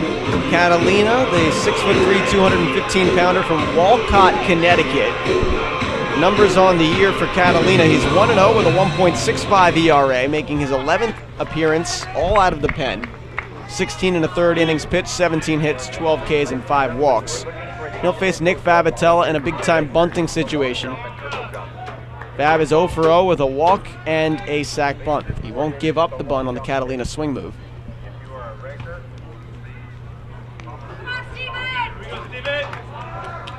Scarlet Knights Jr., former South Jersey Group 4 champ with Washington Township. Squares to bunt. Curveball is just a bit up. Rutgers 3 runs, all coming in the first inning by way of a Charlie Law 3-run double. He is the pitcher of record for Rutgers as well, having gone 5 innings so far. UConn's 2 runs coming off of Law in the 4th on a 2 RBI single by LJ Mazzilli. Savitella will swing away and try to drive one out to right, and it's foul. Bluffed on the bunt. Actually had quite a bit of room behind the first baseman Melly, who was charging. May have been where he was aiming. I think he saw something he liked and just gave it a hack. No official at-bats today for Favitella, and probably, if Fred Hill has it his way, he won't have any after this, and he does his job again. Good bunt. Melly will have to go to first, and Mazzilli covering. Moving up is Teets on the sack by Favitella. Favitella just having an excellent day. 0 for 0, 2 sacks and a bunt, getting the job done. That is what you can ask for out of your 2-hitter. You can't ask for much more. Get a runner to third with less than 2 outs as well. That's where Teets will be for Vinny Zerillo. Zerillo's 0 for 1 today, walked and scored in the first, grounded into a fielder's choice in the third. .335 hitter on the year, no home runs, 22 RBIs, but a team leading 4 triples and an OPS almost 850. They'll intentionally walk it. So Jim Pender's not wanting to see the bat of Vinny Zerillo, and instead will deal with the preseason All-Big East catcher Jeff Malillo. This is a pick-your-poison type situation, though. You're walking Zerillo to get to Malillo. You know, either one of them can make you pay. No doubt. Teets still the responsibility of Anthony Marzi, who went 4+, gave up just 3 hits, but walked 5. Struck out 3. Now Catalina will put Zerillo on base after this 4th ball intentionally and set up runners on the corners, and 1 out for Malillo.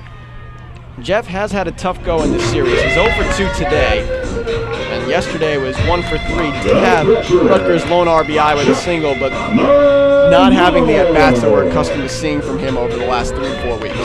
Yeah, he's struggled a little bit at the plate today too, Danny. 0 for 2. He's up in a big spot. Runners on the corners, 1 out. Could pad this Rutgers lead to get it back up to where it needs to be for Charlie Law.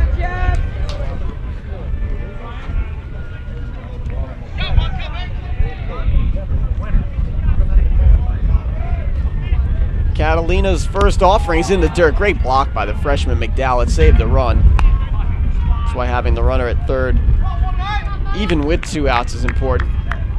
Any wild pitch situation results in a pretty clear run here with the backstop about 1.5 miles behind home plate.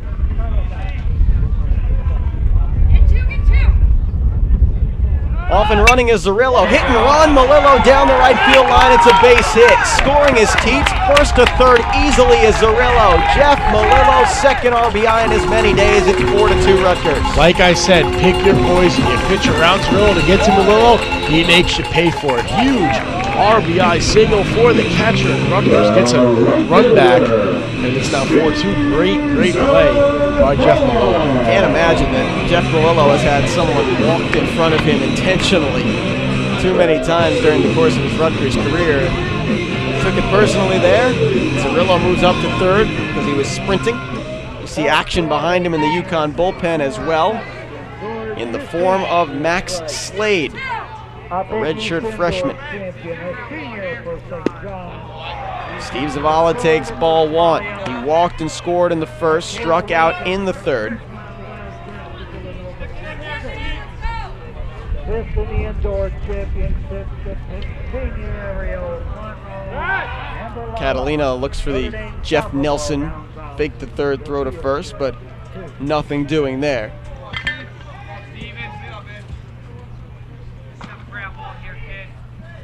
Catalina sets up high. Zavala takes up high.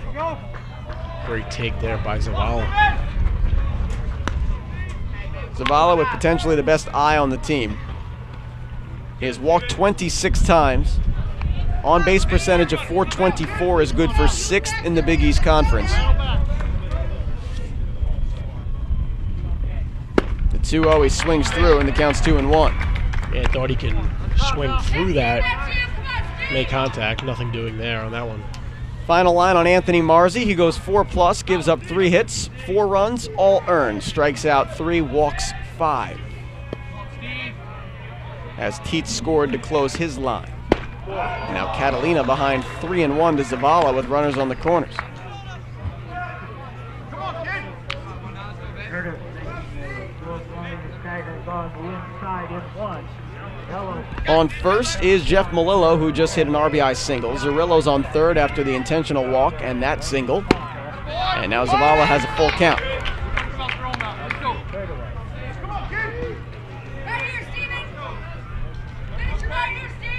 Every inning that a team has scored, there have been multiple runs scored by that squad. 3 for Rutgers in the first, 2 by UConn in the fourth. Just 1 right now for RU in the fifth.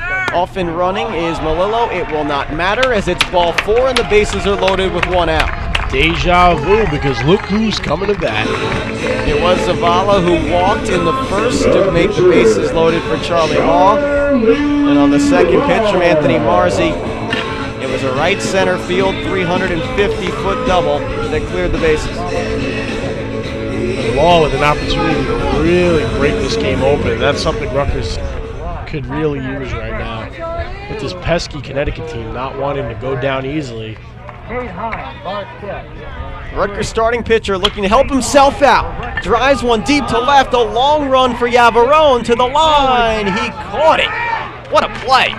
Scoring is Zerillo on the sac fly, but Law gets another RBI, his 4th of the day and 40th of the year, and Rutgers leads 5-2. Well, I mean, you could talk about a couple of things on that play. First of all, fantastic catch by Yavarone out and left. And Charlie Law, with less than 2 outs, did his job. That one had a chance to, go off the wall. Maybe a ground rule double would have played it too, but nonetheless, Rutgers, again, back to a 3-run lead. Charlie Law responsible for 4 of those runs. One heck of a day for Law. Pitching pretty effectively, only giving up 4 hits through 5 innings of work so far and striking out 5. He's also now 1 for 2, a double and 4 RBI. O'Grady fouls it off. Yavarone was miles into the left center field gap. Made up somewhat of a basket catch and left. Reaching down with the backhand play. Really ran all the way across to get it. The 0-1. O'Grady up the middle. Base hit to center field. Around third is Malillo. The throw from Farragher home is not in time. 6-2 Rutgers on O'Grady's RBI hit. And O'Grady definitely needed that for his confidence. He's been struggling at the plate, was 0 for 2 going into that at bat.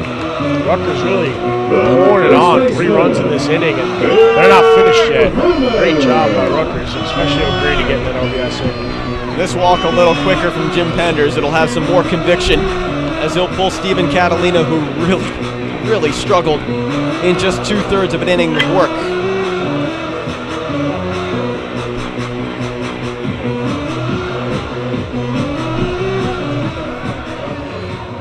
There's the man who should be replacing him. Most likely Max Slade. Catalina runs off, Slade will come on. We'll give you his bio blast right after this. 6-2 Rutgers still hitting with 2 away in the 5th on RVision, presented by AT&T.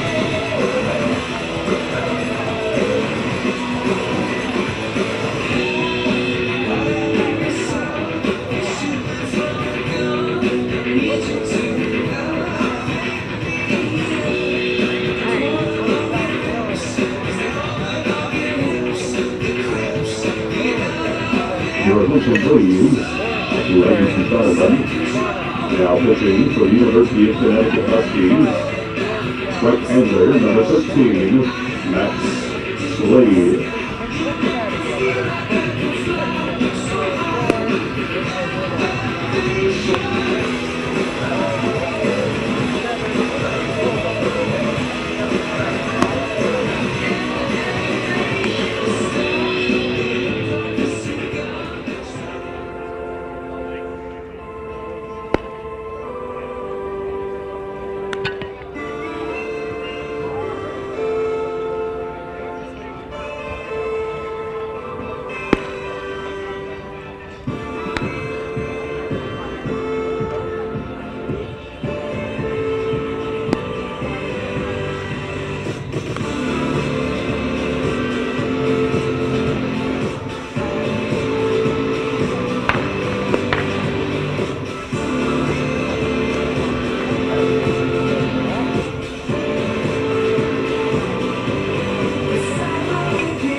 And the Scarlet Knights, the first baseman, Bill Herman. Scarlet Knights already with 3 in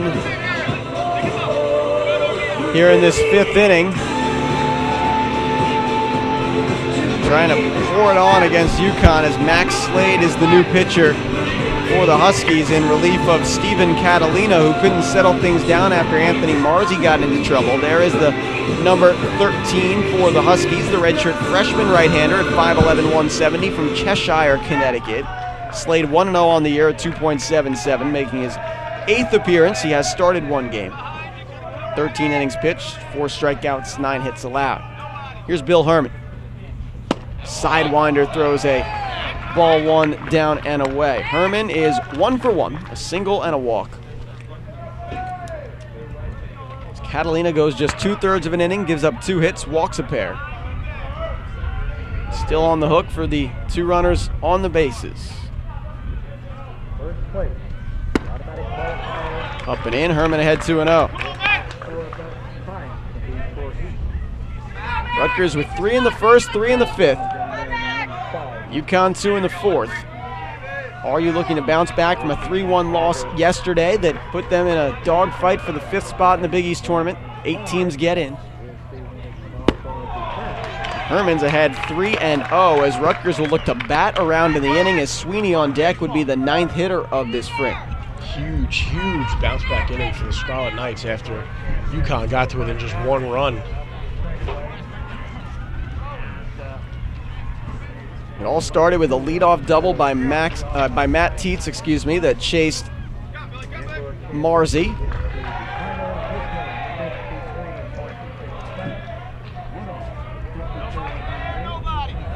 Slade's 3-0 to Herman. Down, 4, pitch, walk. And once again, the bases are loaded, this time for Sweeney. Second straight walk for Herman, too.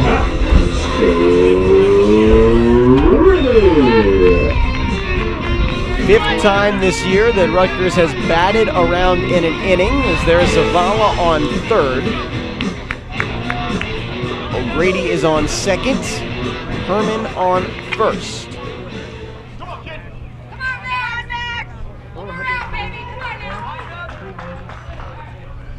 Sweeney drives one out to center.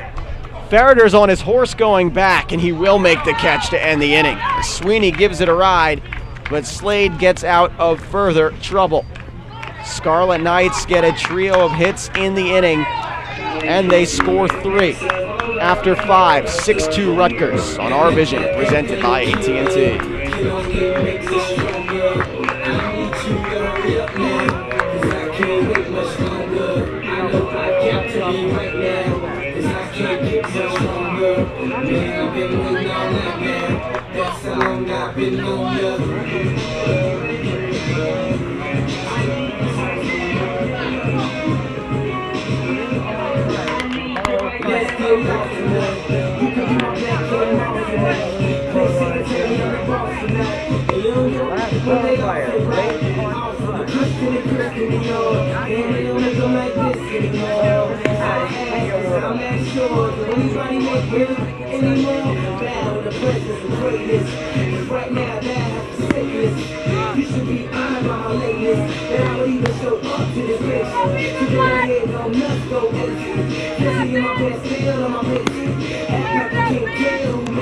Leading off for UConn, designated hitter, Vinny Sierra.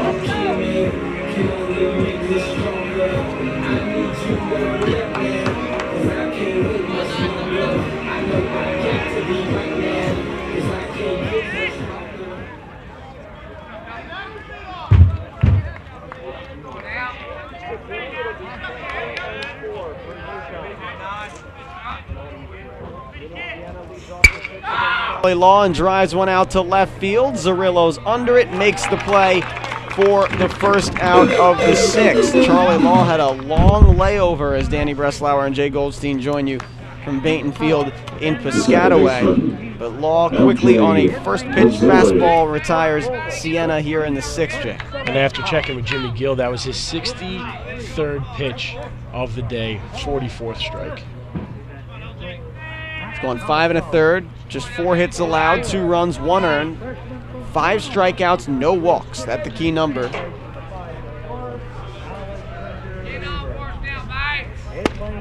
And a strike one at the knees, fastball to LJ Mazzilli. Mazzilli's 1 for 2 for UConn, grounded into a double play in the first, had a 2 RBI single in the fourth. That's the entirety of the UConn offensive production. Farrader's on deck for UConn as well, the 2 top hitters on the squad, and Mazzilli a line drive base hit to left field. He really is a talent over at second base, the leader of this team. He's just had a great series to date. And folks, the reason we're keeping tabs on Charlie Law's pitch count is because Rutgers would like to get as much of him out of him as they can, with a reliever going tomorrow, replacing Tyler Gebler this weekend in the rotation, Rob Corsi. You want to keep your bullpen fresh for tomorrow's game. So Law, if you can go the distance, that would be phenomenal for Rutgers. Farrader chops that foul. The preseason Big East Player of the Year, LJ Mazzilli, now with a pair of hits. 2 of the 5 against Charlie Law. All 5 hits for UConn are singles. The only other way a player has gotten on today is by way of the hit by pitch. That was Tom Verdi. Farrader's 0 for 2 with a pair of flyouts. Rutgers leads 6-2, top 6.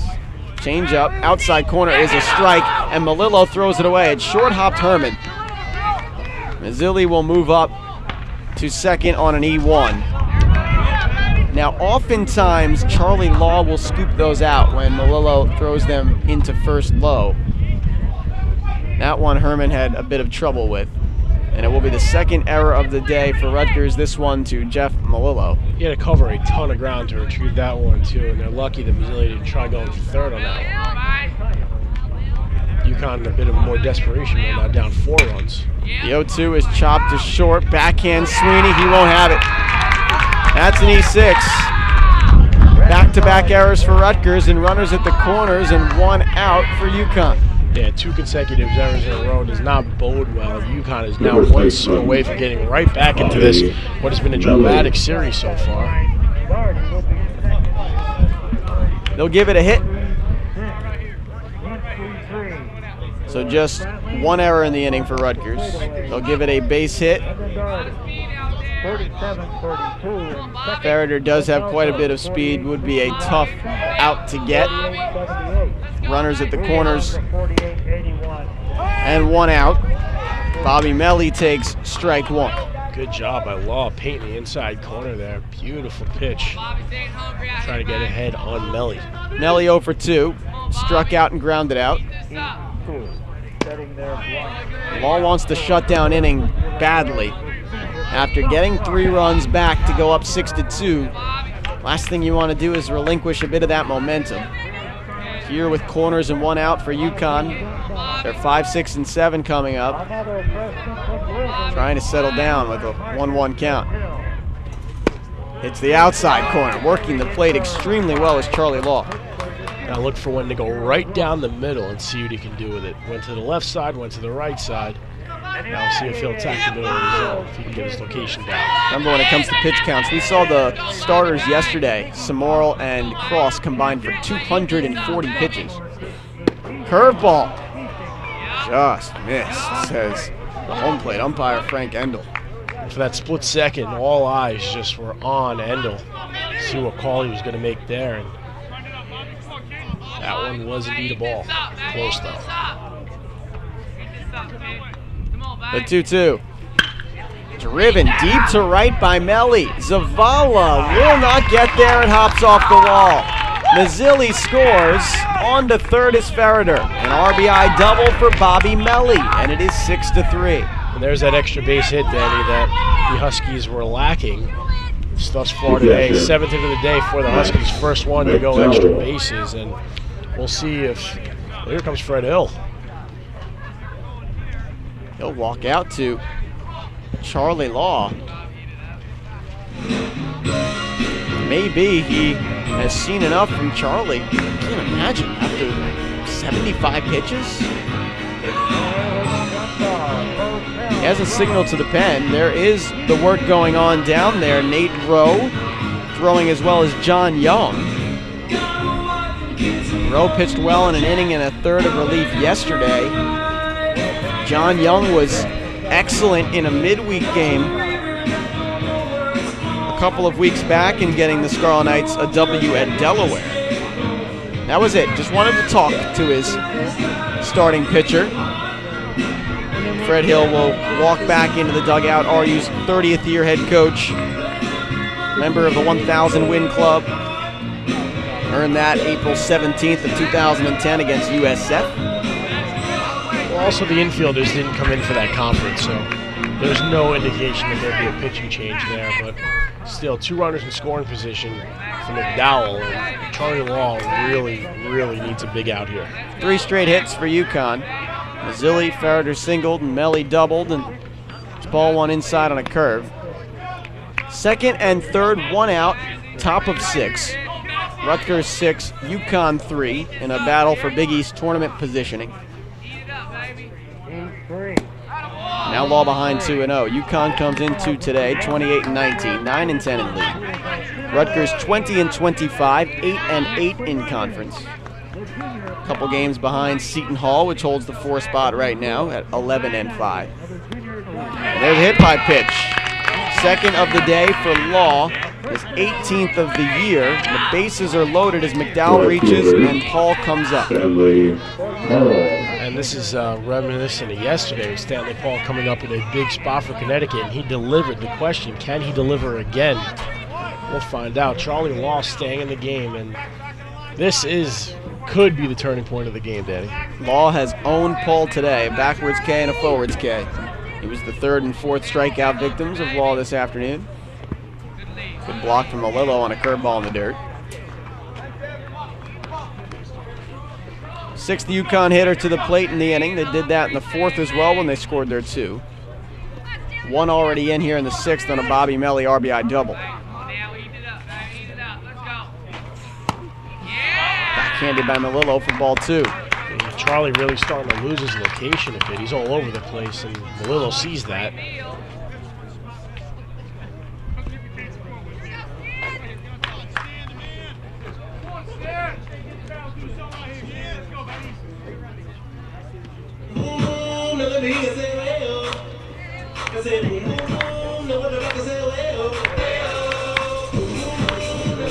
Law returns to the bump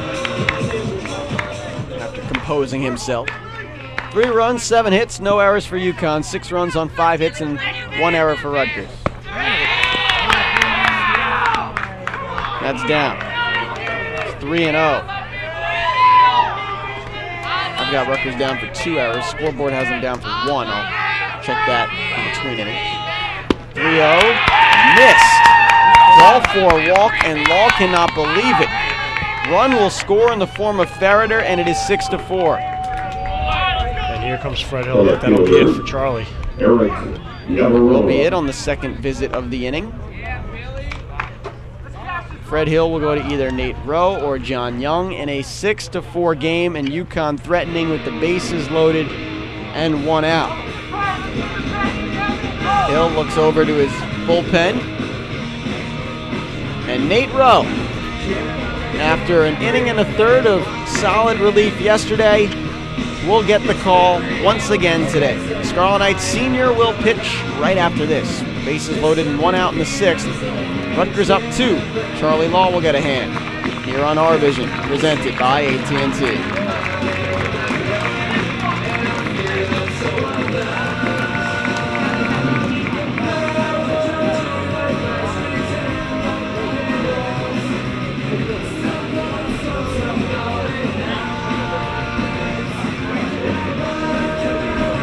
Your attention, please, ladies and gentlemen. Now pitching for Rutgers, right-hander, number 27, Nathaniel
Nate Rowe, the Plainfield native out of Seton Hall Prep, will try to get Rutgers out of a massive amount of trouble here in the top of the 6th. 2 runs already in for UConn. 6-4 is Rutgers' lead. 1 out and the bases loaded. As Rowe off an inning and a third of 2 strikeout relief yesterday. Step up against Eric Yavarone. Good curveball from Rowe, drops in for strike 1. On first is Paul, on second McDowell, on third is Melly, who had an RBI double. Yavarone is 1 for 2 with a single. Rowe 1-2 on the year with a 5.88 ERA, making his 18th appearance out of the pen. The 0-1. Lifted toward right. Zavala toward the line, watches it fall foul. Rowe getting out of this jam would be doing Charlie Law a humongous favor, as Law is on the hook for all 3 runs on base. If all 3 come around to score, Charlie Law will no longer be in line for a decision. Well, a win, excuse me. He could be in line for a loss depending on what happens. Rowe second on the team in saves this year with 3, behind the 6 of Rob Corsi, who will start tomorrow. The 0-2 from Rowe. Curveball, strike 3 as Yavarone goes reaching. Humongous strikeout for Nate Rowe, now with 2 down. Nate Rowe really coming out of the gate. That was a great first batter for Rowe. The third baseman, The 8th hitter of the inning Daniello. is Brian Daniello. He's 0 for 2, bases loaded, 2 outs in the 6th. 2 runs in for UConn, Rutgers up 6-4. Daniello, caught by Herman. Nate Rowe works out of a jam. 2 runs for UConn, but Rowe keeps it with the bases loaded. Scarlet Knights 6, UConn 4 after 5.5. On RVision, presented by AT&T.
Having some food out on the left field hill, a little bit of a tailgate. Watching some Rutgers baseball today at Baden Field in Piscataway. It's 6-4, Rutgers leading UConn here on RVision. Top of the order for Rutgers here in the 6th as Nathaniel Nate Rowe shut it down with the bases loaded and 1 away in relief of Charlie Law to keep UConn where they are.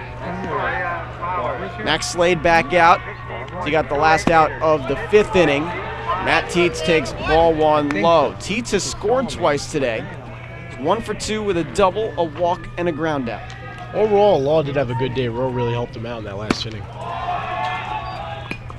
Slade behind 2-0. Final line on Charlie Law. 5 1/3 innings pitched, 7 hits, 4 runs, 3 of them earned. Tietz takes strike 1. 5 strikeouts and just 1 walk for Charlie Law today, and 2 hit by pitches and a balk. Active across the stat line. Tietz ahead 3-1 in what has been an excellent day for the freshman out of West Milford.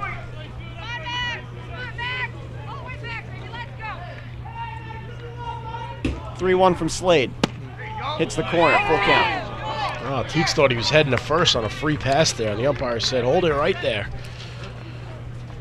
Count is now full for Tietz, and you know, he's been real patient this afternoon, and I won't be surprised if he takes this next one. The 3-2, Teets exit off the fence in front of the UConn bullpen. Former shortstop from Pope John the 23rd, now playing third at Rutgers, the All-Herald Baseball Player of the Year. In North Jersey, hit .512 his senior year, leading Pope John to the North Aid title.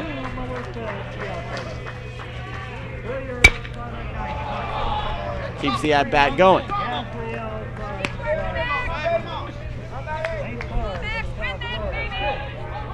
high school season, which rarely has more than 20 to 22 games, Matt Teets had 44 hits.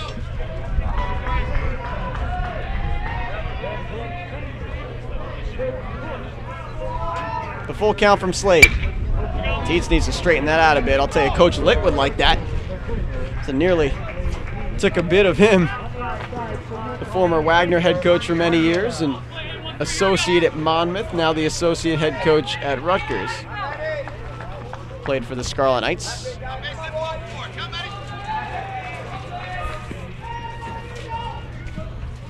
Slade's 3-2.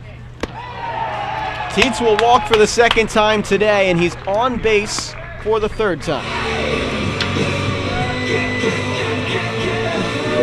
Second baseman. There was Coach Litt, feeling happy that Teets doesn't have a bat in his hand anymore. He'll give out some signs to Favatella. He nearly had his backside taken by that ball. Litt's done giving the signs to Favatella as Slade will settle back in. And Jay, it may be a third chance for Favatella to bunt today. I don't see why not. I mean, it's a two-run game. I think, you know, you want to try and, you know, score when you can, and Favatella's called upon to bunt. He will bunt. This time he slides it foul just a bit. On his first at-bat, he laid one beautiful one down right on the first pitch, and, you know, last one he threw us for a curve his last time up, and he swung at one that fouled over on the first base side. If you're going only by official at-bats, Nick Favatella has not been on the stat sheet yet. He's 0 for 0 with a walk, 2 sack bunts. That average stalemated right now at 293. On first is Teets after the leadoff walk. He will go, and it's a hit and run. Chopper to short. They won't get him at second. The throw to first is wide. Fielder's choice will allow Favatella to reach. And the running of Teets allows Rutgers to stay out of any outs. And Favatella, I mean, chose to swing at that, but got rewarded for the 2 times that he sacrificed. Reached on a fielder's choice and actually has a chance to stay on the base paths.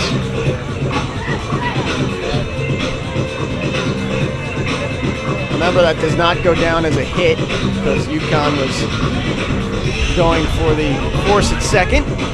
Teets slid in safely on the flip from Verdi to Mazzilli. And the throw to first on a real tough turnaround was wide. Now Zerillo, a good bunting chance. He's 0 for 1 with 2 walks and a fielder's choice. Slade tried to get him to show bunt. I don't think there'll be any intentionally walking of Zerillo this time. No. They did that last time, and Malillo made them pay with an RBI single. He's on deck.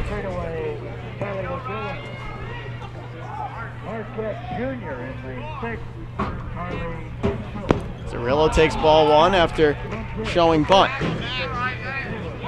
Teets led off the inning here in the 6th with a walk. Favatella then reached on a fielder's choice where everyone was safe. 4 runs, 7 hits, no errors for UConn, 6 runs, 5 hits, 2 errors for the Scarlet Knights. They lead 6-4 in the 6th inning. Game 2 of 3 between these two sides. Zerillo gets the bunt down. Spins back to McDowell, who throws to first in time. Moving up to second is Favatella and Teets to third. Zerillo does his job. So now Zerillo that was being called upon to bunt, and Jeff Malillo once again up in a big spot with 2 runners in scoring position. Zerillo getting the high fives. He goes back to the dugout. Sack bunt goes 2-4 on the putout as Mazzilli went to go cover. Now this could be a chance to intentionally walk Malillo if they wanted to, with Zavala on deck. And the base open at first. Here's they'll pitch to him. RBI single yesterday, RBI single today. They want to go after Rutgers senior catcher, who's 1 for 3. Runners on second and third and 1 out. Curveball swung on and driven out to center field, medium depth. Ferreter is there. Tagging is Teets. The throw from Ferreter home is wide.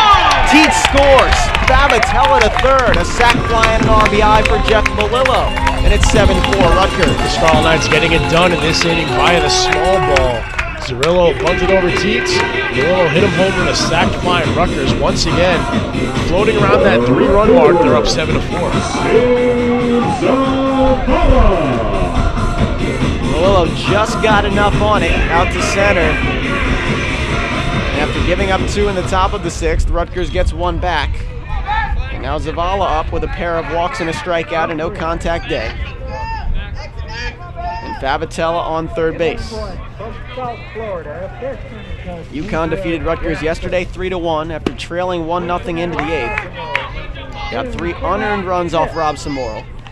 He threw 127 pitches in a tough luck loss, going 7 2/3. Max Slade's 0-1 is tap foul. Pitcher of record, Charlie Law, is on deck.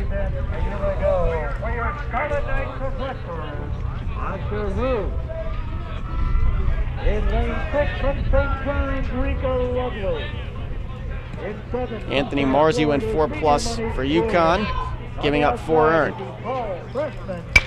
Zavala, chopper over the mound, will be a tough play for Verdi. The throw, not in time! Infield hit for Steve Zavala. Scoring is Favatella. It's 8-4. And this is another strong inning for the Scarlet Knights. They've now scored multiple runs in 3 of the 6 frames so far, and they've doubled up Connecticut. Well on their way to tying this series if they keep it up. 3 in the first, 3 in the 5th, 2 in the 6th. That Rutgers dugout can celebrate. Favatella, the number 5, scored. Brings up Charlie Law in his 5 1/3 innings of work in the books with 3 earned runs, 5 Ks. Max Slade, who has given up a couple tappers, an unlucky run, and bounces one in. Good backhand from McDowell. They got a good freshman catcher there at UConn. Yeah, you know, learning curves throughout the season. His blocking is improving, and you know he'll be a good player for Coach Penders for a while. Get a good look at him, calling out the signs for Slade, his classmate. Ball swings through that. It's 1-2.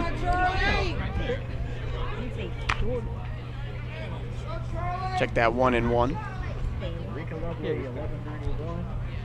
Zavala's off of first, had an infield single and an RBI just before. Floats away. Slade was in relief of Catalina, who came on from Marzi, third UConn pitcher today. Nate Rowe got 2 monstrous outs with the bases loaded and 2 away. Excuse me, bases loaded and 1 away in the 6th. That one will get away from McDowell, not his fault. Bounced in by Slade, goes all the way to the Rutgers dugout. First to third goes Steve Zavala. Heads up base running by Zavala. Costly error by McDowell, who we were just praising, even though you said it wasn't his fault. It was a bit of a wild pitch by Slade, but Zavala was able to take 2 bases on that one. 100% wild pitch for Slade. Goes off McDowell's protection and takes a long bounce down this first base side. Zavala will get a talking to from Laterio. There's Bobby Melly retreating back to his first base position. Now with a 3-1 count, Charlie Law is a runner on third with 2 outs. Slade's 3-1. Law takes a strike at the knees.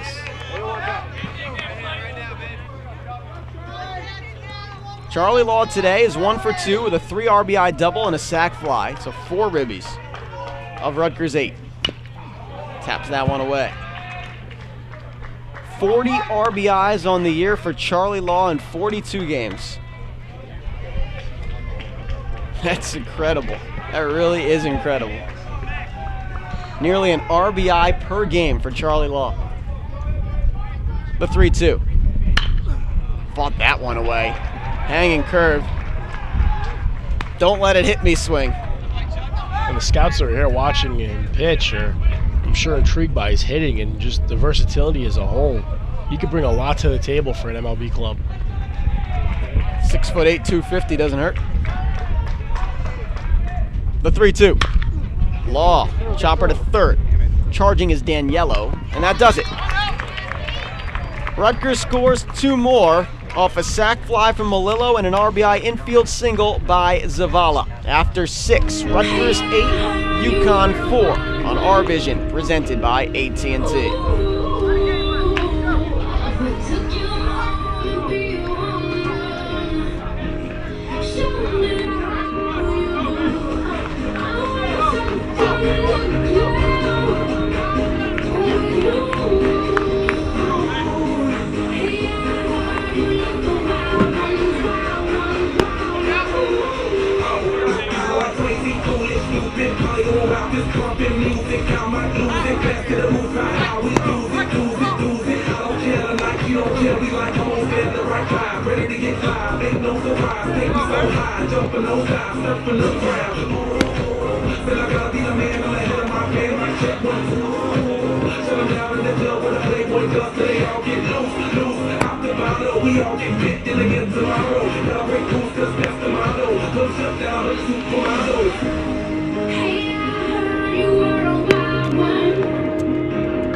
Moving up for UConn, the shortstop, Tom Irwin. Relief pitcher Nate Rowe returns for his second inning of work. Got 2 crucial outs to end the 6th inning for Rutgers, responding to UConn's 2 spot with a 2 of their own in the bottom of the 6th. 8-4 Rutgers top 7. Danny Breslauer, Jay Goldstein here with you. There's Nate Rowe, the former RVision color analyst turned relief pitcher, or the other way around, one of the 2. So Rowe deals up and into the leadoff hitter for UConn. Top of the order, Tom Verdi. It'll be Verdi, Sienna, Mazzilli, 1, 2, and 3. Yeah, I've had some big shoes to fill this year. I mean, you know, you and him had some good calls, and it's good to see him back on the mound working. Rowe fastball at the knees, strike. 1-1. Now he was on Tommy John surgery last year. Had a chance to talk some baseball. Him, Russ Hopkins, and I. Curveball is there. 1-2. That's the pitch that he would talk about last year is his bread and butter. And he really saved the lead for Charlie Law. 1-2 curve floats away. Verdi is 1 for 2. Singled, was hit by a pitch and scored and struck out. It was Charlie Law's 5th and final strikeout victim in the 5th.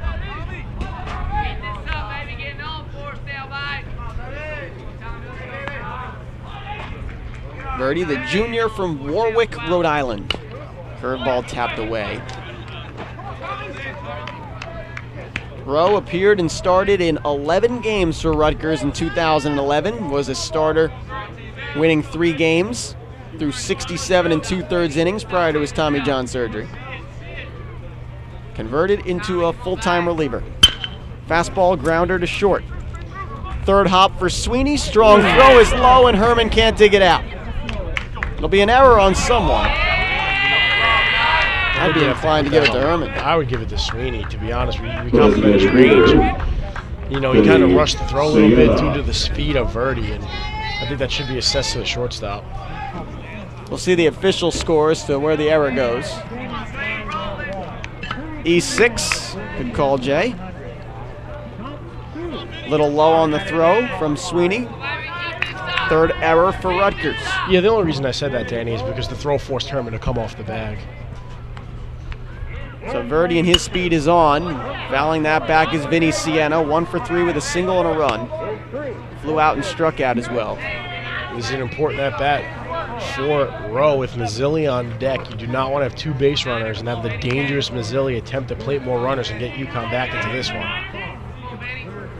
Rowe, the reliever of choice in this UConn series. The only reliever for Rutgers yesterday, going an inning and a third. Well, we've been saying this all weekend. If you can avoid using Brand Laskula tomorrow, it'll be helpful because you really don't know how long Corsi can go. 4 or 5 innings tops, I'd imagine. Yeah, Jimmy before the game said no more than 6. Each one. Ready to go. The 0-2. There goes the runner, Verdi. The throw is strong from Melillo, but a bit wide. Will be a stolen base for Tom Verdi, his 18th of the year. It was a good snipe by Sweeney to prevent that one from going in the outfield. He tried to kind of reach and tag Verdi as he was going into second, but no can do, and now a runner in scoring position. The one good thing is Rowe is ahead in the count here on Vinny Sienna. 2 strike, not a bunting situation either.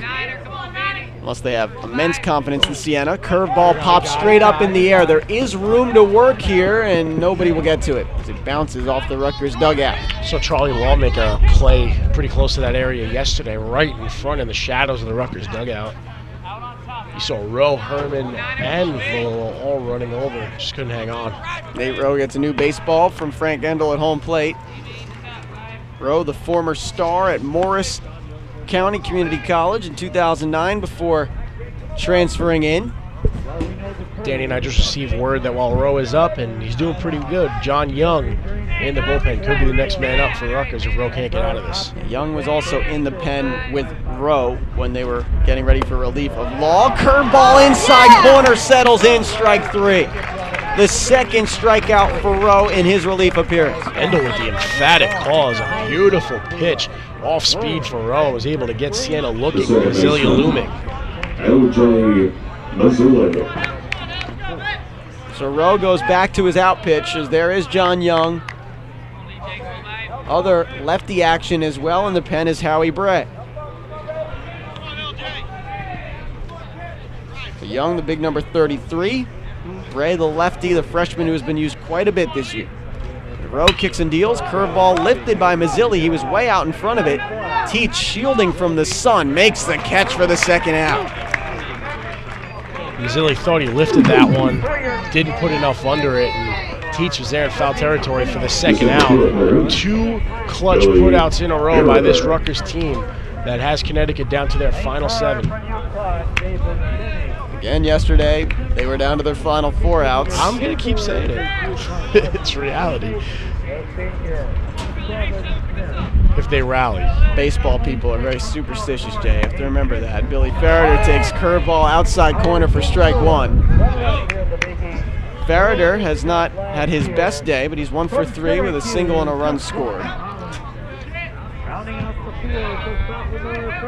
Rowe ahead 0-1 in the count with a runner on second. That curve has been sensational. Strike 2. It's been right there, just hanging up there, freezing these Connecticut hitters, if you will. They just don't know how to attack it. Verdi off of second. He'll step off, will Rowe. Make sure he doesn't get any bigger of a lead. The hot-hitting Billy Farrader, who has his average all the way up to 299 from down to the 240s, will drive one down the left field line. It is foul. Cirillo will run into the corner to pick it up. See the Connecticut third base coach motioning his hands around, hoping that one would just push fair. Connecticut third base coach would be head coach Jim Penders.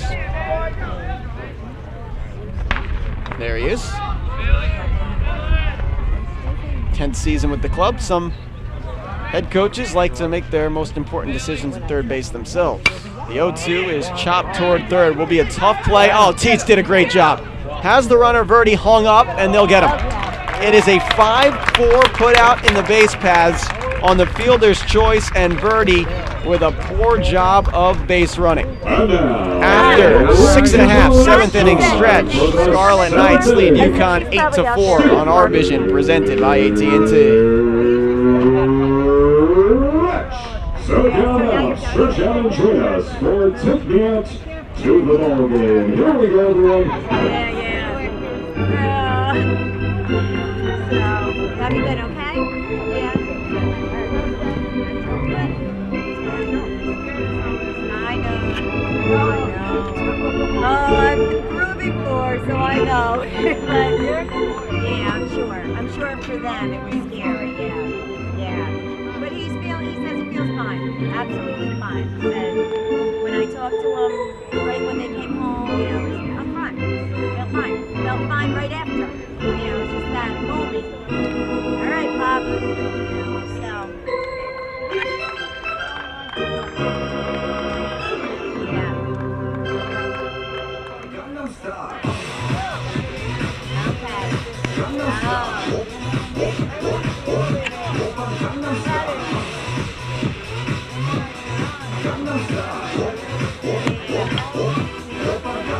Yeah, my friend saw him. He hadn't seen him in a while. He said, "Oh, I think he's tired." I said, "You know, it's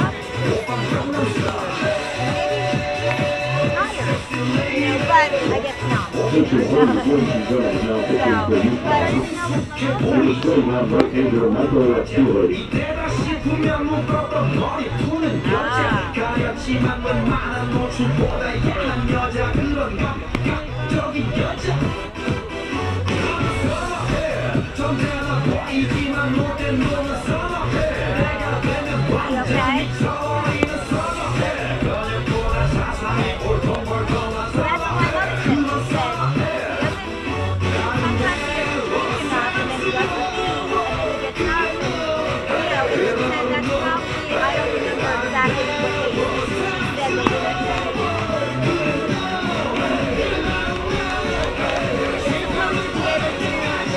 UConn will be Michael Healy, a sophomore at 6'1", 185 from Tunkhannock, Pennsylvania.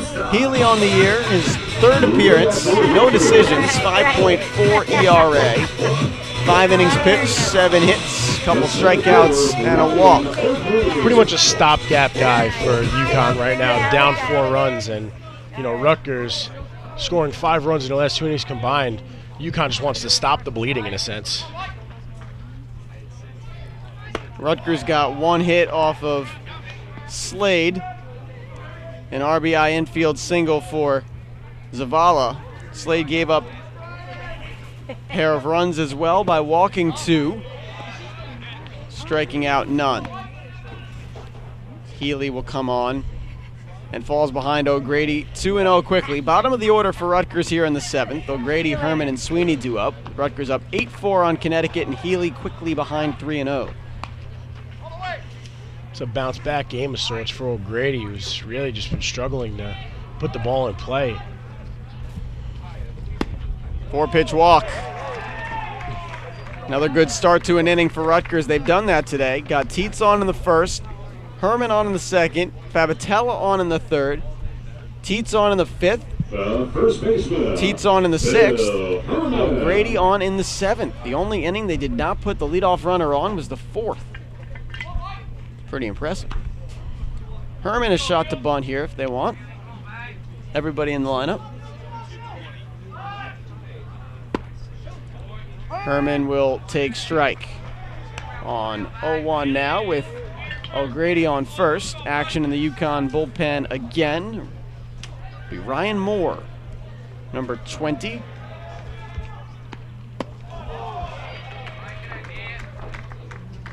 An outfielder and right-handed pitcher.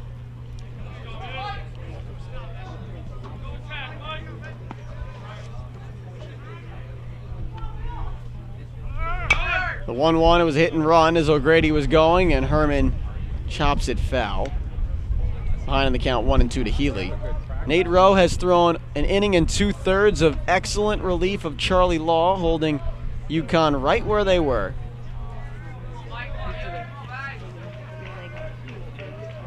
He has retired 5 of the 6 hitters he's faced, the other reached by an error. Herman nubs that one back to Healy. Throws to second for 1, on to first, not in time. It'll be 1-6 on the fielder's choice as Herman legs it out. Nice to see Herman kind of turn on the jets a little bit. Not necessarily known for his speed, but avoided a double play ball there. Excellent job by the Scarlet Knight first baseman to beat that throw out. Rutgers came into today at 8-8 in the conference, having lost 6 in a row. 9 of their last 11 games. UConn ended a 6-game Big East losing streak yesterday. They're 9-10 in league. Sweeney fouls that off. Pat's 0 for 3 today with a strikeout and 2 flyouts. Scarlet Knights 9-hitter and shortstop. Rutgers and UConn both just out in front of Notre Dame, 7-9 in league. They lost in 19 innings yesterday to USF, which looks to be on a path to a potential regular season Big East title. Sweeney falls behind 0-2. Pitt, Louisville, and Seton Hall behind them, 13, 12, and 11 Big East wins respectively. USF has 14. Sweeney stays alive. But the cut line lies with St. John's at 7-11, ahead of Georgetown at 5-11 by a full game. Georgetown will need some help. That one fouled away again by Sweeney. Now, St. John's is not playing a Big East series this weekend. They're playing Miami. So Georgetown playing Pitt will most likely need to get at least one of those and then have to come into Rutgers and get a sweep next weekend. Playing 2 against the Scarlet Knights Saturday and then 1 on Mother's Day Sunday, which we'll have live on RVision. Sweeney takes ball 1. Yeah, anything's possible, but the odds are stacked against the Hoyas right now. Rutgers looks pretty comfortably in, but they would love this one today to really make it a little bit of breathing room from that 8 spot. You also want to present the opportunity for a rubber game tomorrow afternoon, Sure. which unfortunately won't be able to do, but just for the team, I think it's needed. You know, 6 straight losses, 9 of their last 11. Count's now full as Sweeney works it all the way back from 0-2. We will be at softball tomorrow, senior day for Rutgers softball. They'll take on Pittsburgh, playing a doubleheader right now across the way. Lost game 1. They are fighting for a Big East tournament position as well. Full count. There goes the runner and Herman, and Sweeney lifts it into center field. Ferreter is there. Herman doesn't know where the ball is. It'll be an easy double play. An 8-3 DP as Herman lost the baseball. Healy faces the minimum in the 7th. And after 7, it's Rutgers 8 and UConn 4 on RVision, presented by AT&T. The city of Rutherford, Philadelphia. The Villanova Wildcats lead the Louisville Cardinals by a score of 4-3 in the bottom of the 4th inning. In South Bend, Indiana, the first place USF Bulls lead the Notre Dame Fighting Irish 1-0 in the top of the 4th. In the Twin City of Cincinnati, Ohio, the University of Cincinnati plays host to Seton Hall at 4 p.m. In our nation's capital, just outside of our nation's capital, Georgetown plays host to Pittsburgh at 7 p.m. And in Coral Gables, Florida, just outside of Fort Worth, sunny Miami, the University of Miami plays host to St. John's at 7 p.m.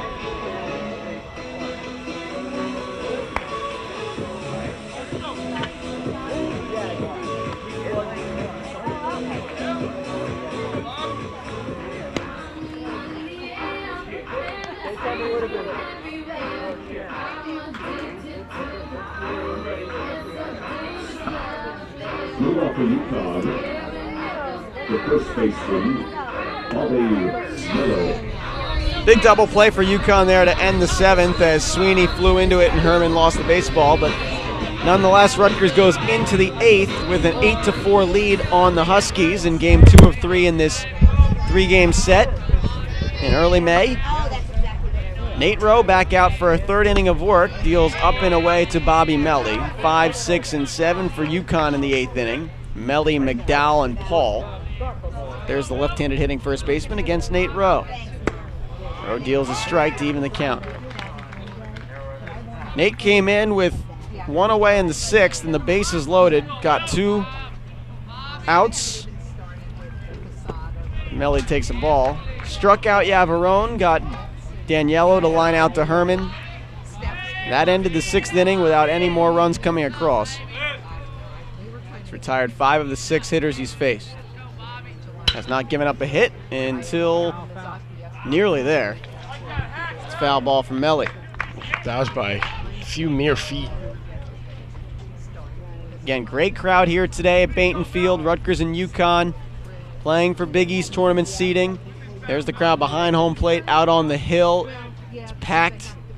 People like to enjoy the sun behind the left field wall.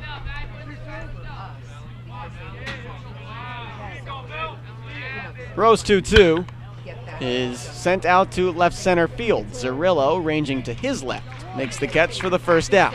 I think O'Grady was upset that he couldn't cover that ground because usually he'll head into that. But Zerillo under it, one away. Great job. Now Nate Rowe has taken Rutgers into 1 out of the 8th inning, so a full 2 innings of work for him. Max McDowell, the catcher for UConn, steps in. 0 for 2 with a hit by pitch, a ground out and a fly out, now a grounder to short. Sweeney sure-handed, higher throw this time for Herman, and there are 2 out. I think Sweeney made sure the ball was right in the palm of his hand before he released it, made for a more accurate throw. Herman didn't have to move for that one, and we're already there, 2 down. I also think he remembered he has a 6'8" first baseman. Don't have to worry as much about overthrowing Well, him. when the bases were loaded with 2 outs in the top of the 6th inning when Rowe came on, how about the range of Herman jumping up to grab that liner for the final out? Biggest play of the game to date. Paul takes ball 1 high. Stanley Paul, no contact day. 0 for 2 with 2 strikeouts and a walk. Had the go-ahead RBI double yesterday in UConn's 3-1 win over Rutgers. This is the best that Nate Rowe has looked since Tommy John surgery. No question about it. Curveball, just missed. It's 2-1. It's technically an RBI walk for Paul. That was when the bases were loaded. That ended up being Charlie Law's last hitter that he faced. You're right. Inside corner evens the count at 2s. And you could just see the poise of Nate Rowe on the mound, really focused, the determination. You could see it. He came to play today. Excellent relief all weekend. Misses away, the count is full. Out of town scores for you. Villanova leads Louisville 4-3, bottom 4 in Philadelphia. USF up 1-0, top 4 in South Bend against Notre Dame. 3 games later on. The 3-2 is just a bit low, and Rowe loses Paul. First walk for Nate Rowe in his relief appearance. He's gone 2 1/3, and Jim Penders will make a switch. Should be a pinch hitter for Yavarone, and UConn will go to its bench and find Jack Sundberg, the freshman outfielder. He was a pinch runner yesterday who scored a crucial run in the 8th inning.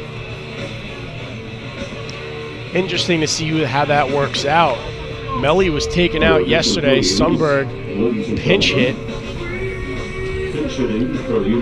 And then Michael Habsda took over at first base. So we'll see if something similar happens here. I mean, it's going in for Yavarone, so he'll probably just go into left field. Oh, check that. My apologies. I thought he was going in for the number 9. So Sundberg will head into left field for Yavarone, and he'll hit here with 2 outs and a runner on. 214 hitter on the year with 12 starts. Rowe deals a fastball down the middle. Yavarone had been 1 for 3 with a strikeout, a single, and a pop-out.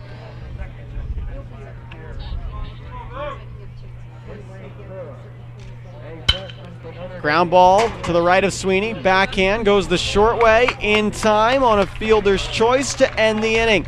Nate Rowe with 2 2/3 of shutout relief.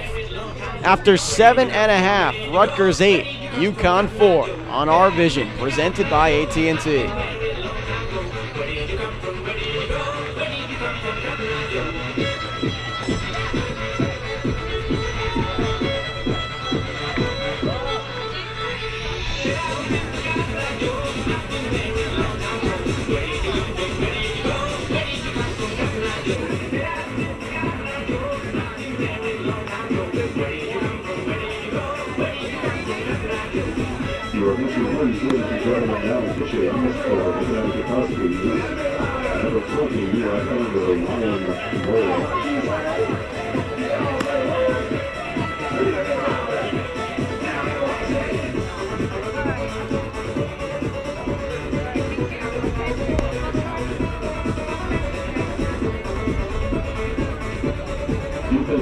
bases for UConn. Remaining in the game, the former pinch hitter now playing left field, number 4, Jack Sundberg.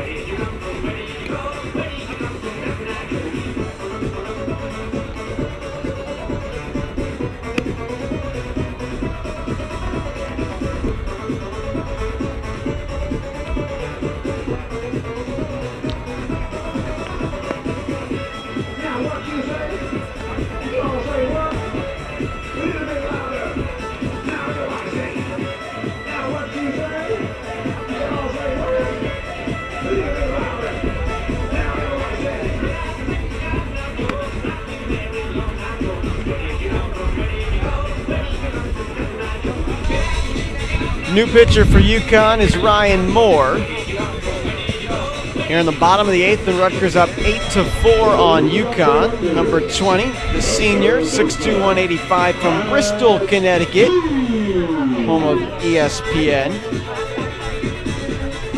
Moore, 1-0 with a 2.45, 14 appearances, 14 2/3 innings, struck out 12, walked 13. Top of the order for Rutgers against Moore, and Teets takes strike 1.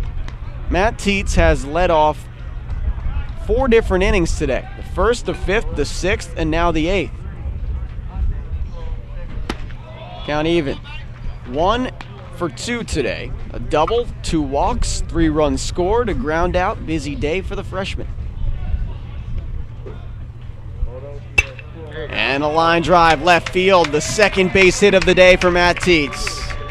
What a nice piece of hitting put forth by Teets. Got one right into the gap, and Rutgers again another leadoff base runner. Whether it comes hit or walk, they're finding a way to get on base today. Teets brought his hands in, sent it out to left. Brings up Nick Favatella. 2 sack bunts, a walk, and a fielder's choice today. Scored a run back in the 6th. And after all of that, it's just 0 for 1. This extra run to get it out of 1 swing territory. That's what Rutgers is looking for. Favatella takes strike 1 down the pipe.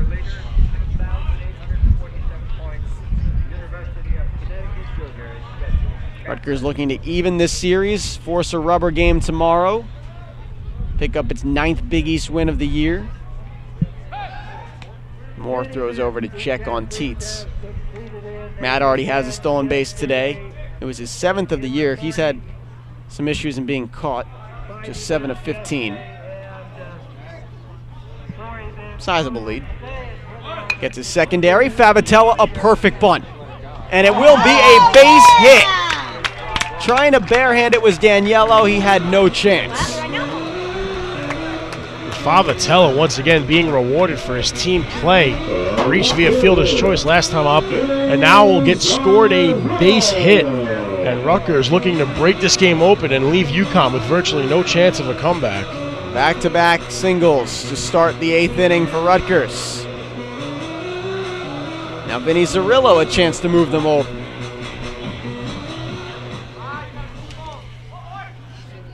Charlie Law, the pitcher of record for Rutgers after going 5 1/3, giving up 7 hits. Bunt by Zerillo. This one picked up by Daniello. The throw in time as Mazzilli goes to cover. 5-4 on the putout, and the runners move up on the sack. Seems like whenever Favatella finds a way to get on base, Zerillo is the one that Fred Hill turns to for the sack bunt. 2nd straight one, beautifully laid down, and runners in scoring positions here as Rutgers looks to add on a couple more here in the 9th. Remember, on turf, there isn't the dip that there is on so many grass fields where you can let it kind of roll foul when it's up against that line.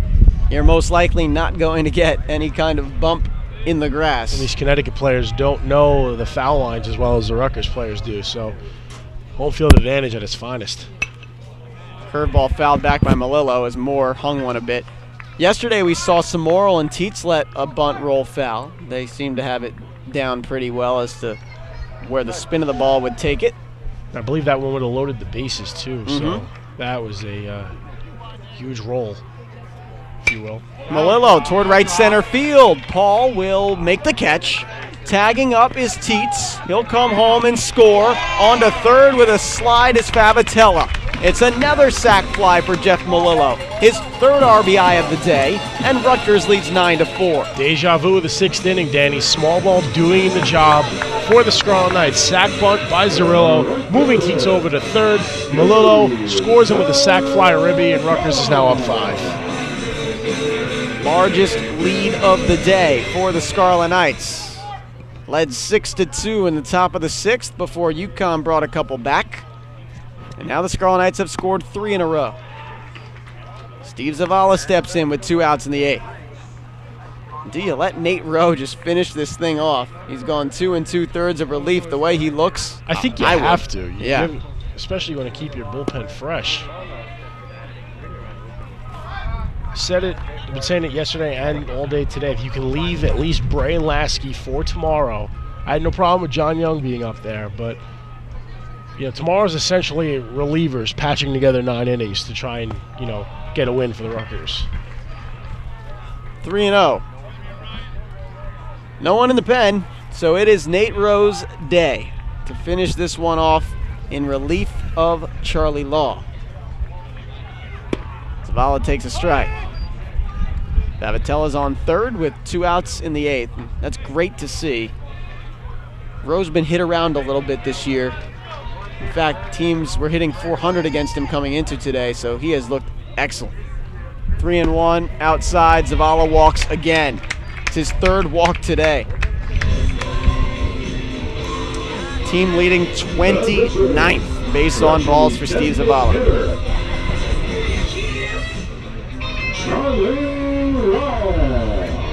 Corners and 2 outs for Charlie Law, pitcher of record, who also has 4 RBIs to his credit. Between Law and Malillo, 7 of the 9 runs driven in.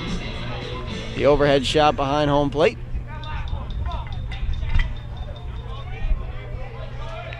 Big ups to our Norma producer director, Colin Osborne, on that camera as Law drives one out to left field. Sundberg makes the catch to end the inning. The Scarlet Knights add 1 more for insurance in the 8th. We'll go to the 9th with Nate Rowe looking to finish it off. Rutgers 9, UConn 4 on RVision, presented by AT&T.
Move off for UConn. The third baseman, Brian Daniello. Bleachers being built. Left field side at Bainton Field. Expanding the seating here in Piscataway on the Livingston campus. Get a great look at them over top. As we go to the 9th inning, there's Nate Rowe. 2 2/3 innings of relief. Shutout ball behind Charlie Law. It's 9-4 Rutgers top 9 and a ball 1 low to the 9-hitter Daniello. It'll be Daniello, Verdi, Sienna. 9-1-2 for UConn due up against Rowe, who is in line for a save. Hits the outside corner 1-1. Danny Breslauer, Jay Goldstein here with you. Jay, 4 sack bunts, 3 sack flies. Starting pitchers are on record. Rowe can get a save. Good day for Rutgers so far. Well, it's funny you mentioned the word save, the statistic, but Rowe really did save this game. Sure. For Charlie Law and for this team in general, and the bats have responded after not getting much going the last few games. They've really come out and put together a good showing. Breaking ball just missed away. Rowe looking for his 4th save of the year. He does have 3. That's only behind Rob Corsi's 6, who will start the Sunday game for Rutgers tomorrow. The 2-2. Check swing towards short. Sweeney got him. 1 down. And it's nice to have that second save option for Rutgers, if you will. The pressure's not on Corsi. There are questions about Rowe's health coming into the season. Tommy John, not a fun thing to come back from, but he's really rebounded and has looked really good as of late. And he's shown today that he can be depended upon as the season winds down. Rowe has not given up a hit in now 3 innings of relief. Curveball drops into Verdi, strike 1. A 1-2-3 inning would be ideal. Any base runner guarantees an at-bat for Mazzilli. Ground ball down the line, it's fair. First hit that Rowe will give up in relief. Verdi rounds first, and at the big turn, Tietz will keep him there and then throw it over the head of his second baseman. But Verdi was not looking and will remain on first with a single. Good old announcer's jinx is barring a double play. We will see L.J. Mazzilli one more time. Rowe has gone 3 innings. 1 hit, 1 walk, couple strikeouts in relief. Just trying to complete this thing for Fred Hill so that Rutgers can have a better bullpen for tomorrow, as you see work again in the pen for John Young. Also Howie Bray. Those two back up and getting active. Strike down the middle from Rowe to Vinny Sienna. Sienna 1 for 4 today, pair of strikeouts, a fly out, singled and scored in the 4th on L.J. Mazzilli's 2 RBI single.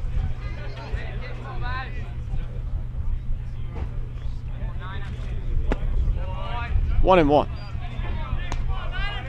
That fake throw to first by Melillo, trying to keep Verdi in check over at first. Rutgers looking for blackjack, win number 21 today. 1-1's outside. Also trying to get back over 500 in Big East play at 9 and 8. And get some separation for the 5 spot in the Big East tournament. 2-1. Toward first, Herman has it, steps on first for 1, down to second, not in time. Nearly a game-ending double play. Nonetheless, 3 unassisted. And you see the emotion. Pat Sweeney just jumping up and down in frustration. Nearly had it, but good throw by Herman. He stepped on the bag, made the right play, just wasn't in time. So L.J. Mazzilli will hit with Verdi on second and 2 outs in the 9th. Rutgers leading UConn 9-4. Huskies took game 1 of this 3-game set 3-1 yesterday. Rowe misses inside to Mazzilli. It's 2 for 4, pair of singles, couple RBIs and a run scored. 800 guard next. Rowe's 1-0 upstairs, 2-0. Nate Rowe came on with 1 out in the 6th inning in relief of Charlie Law. The bases were loaded with 1 out. He struck out Eric Yavarone and got Brian Daniello to line out to end the inning. It's been on the hill since. 2-0 is in, 2-1. There you go.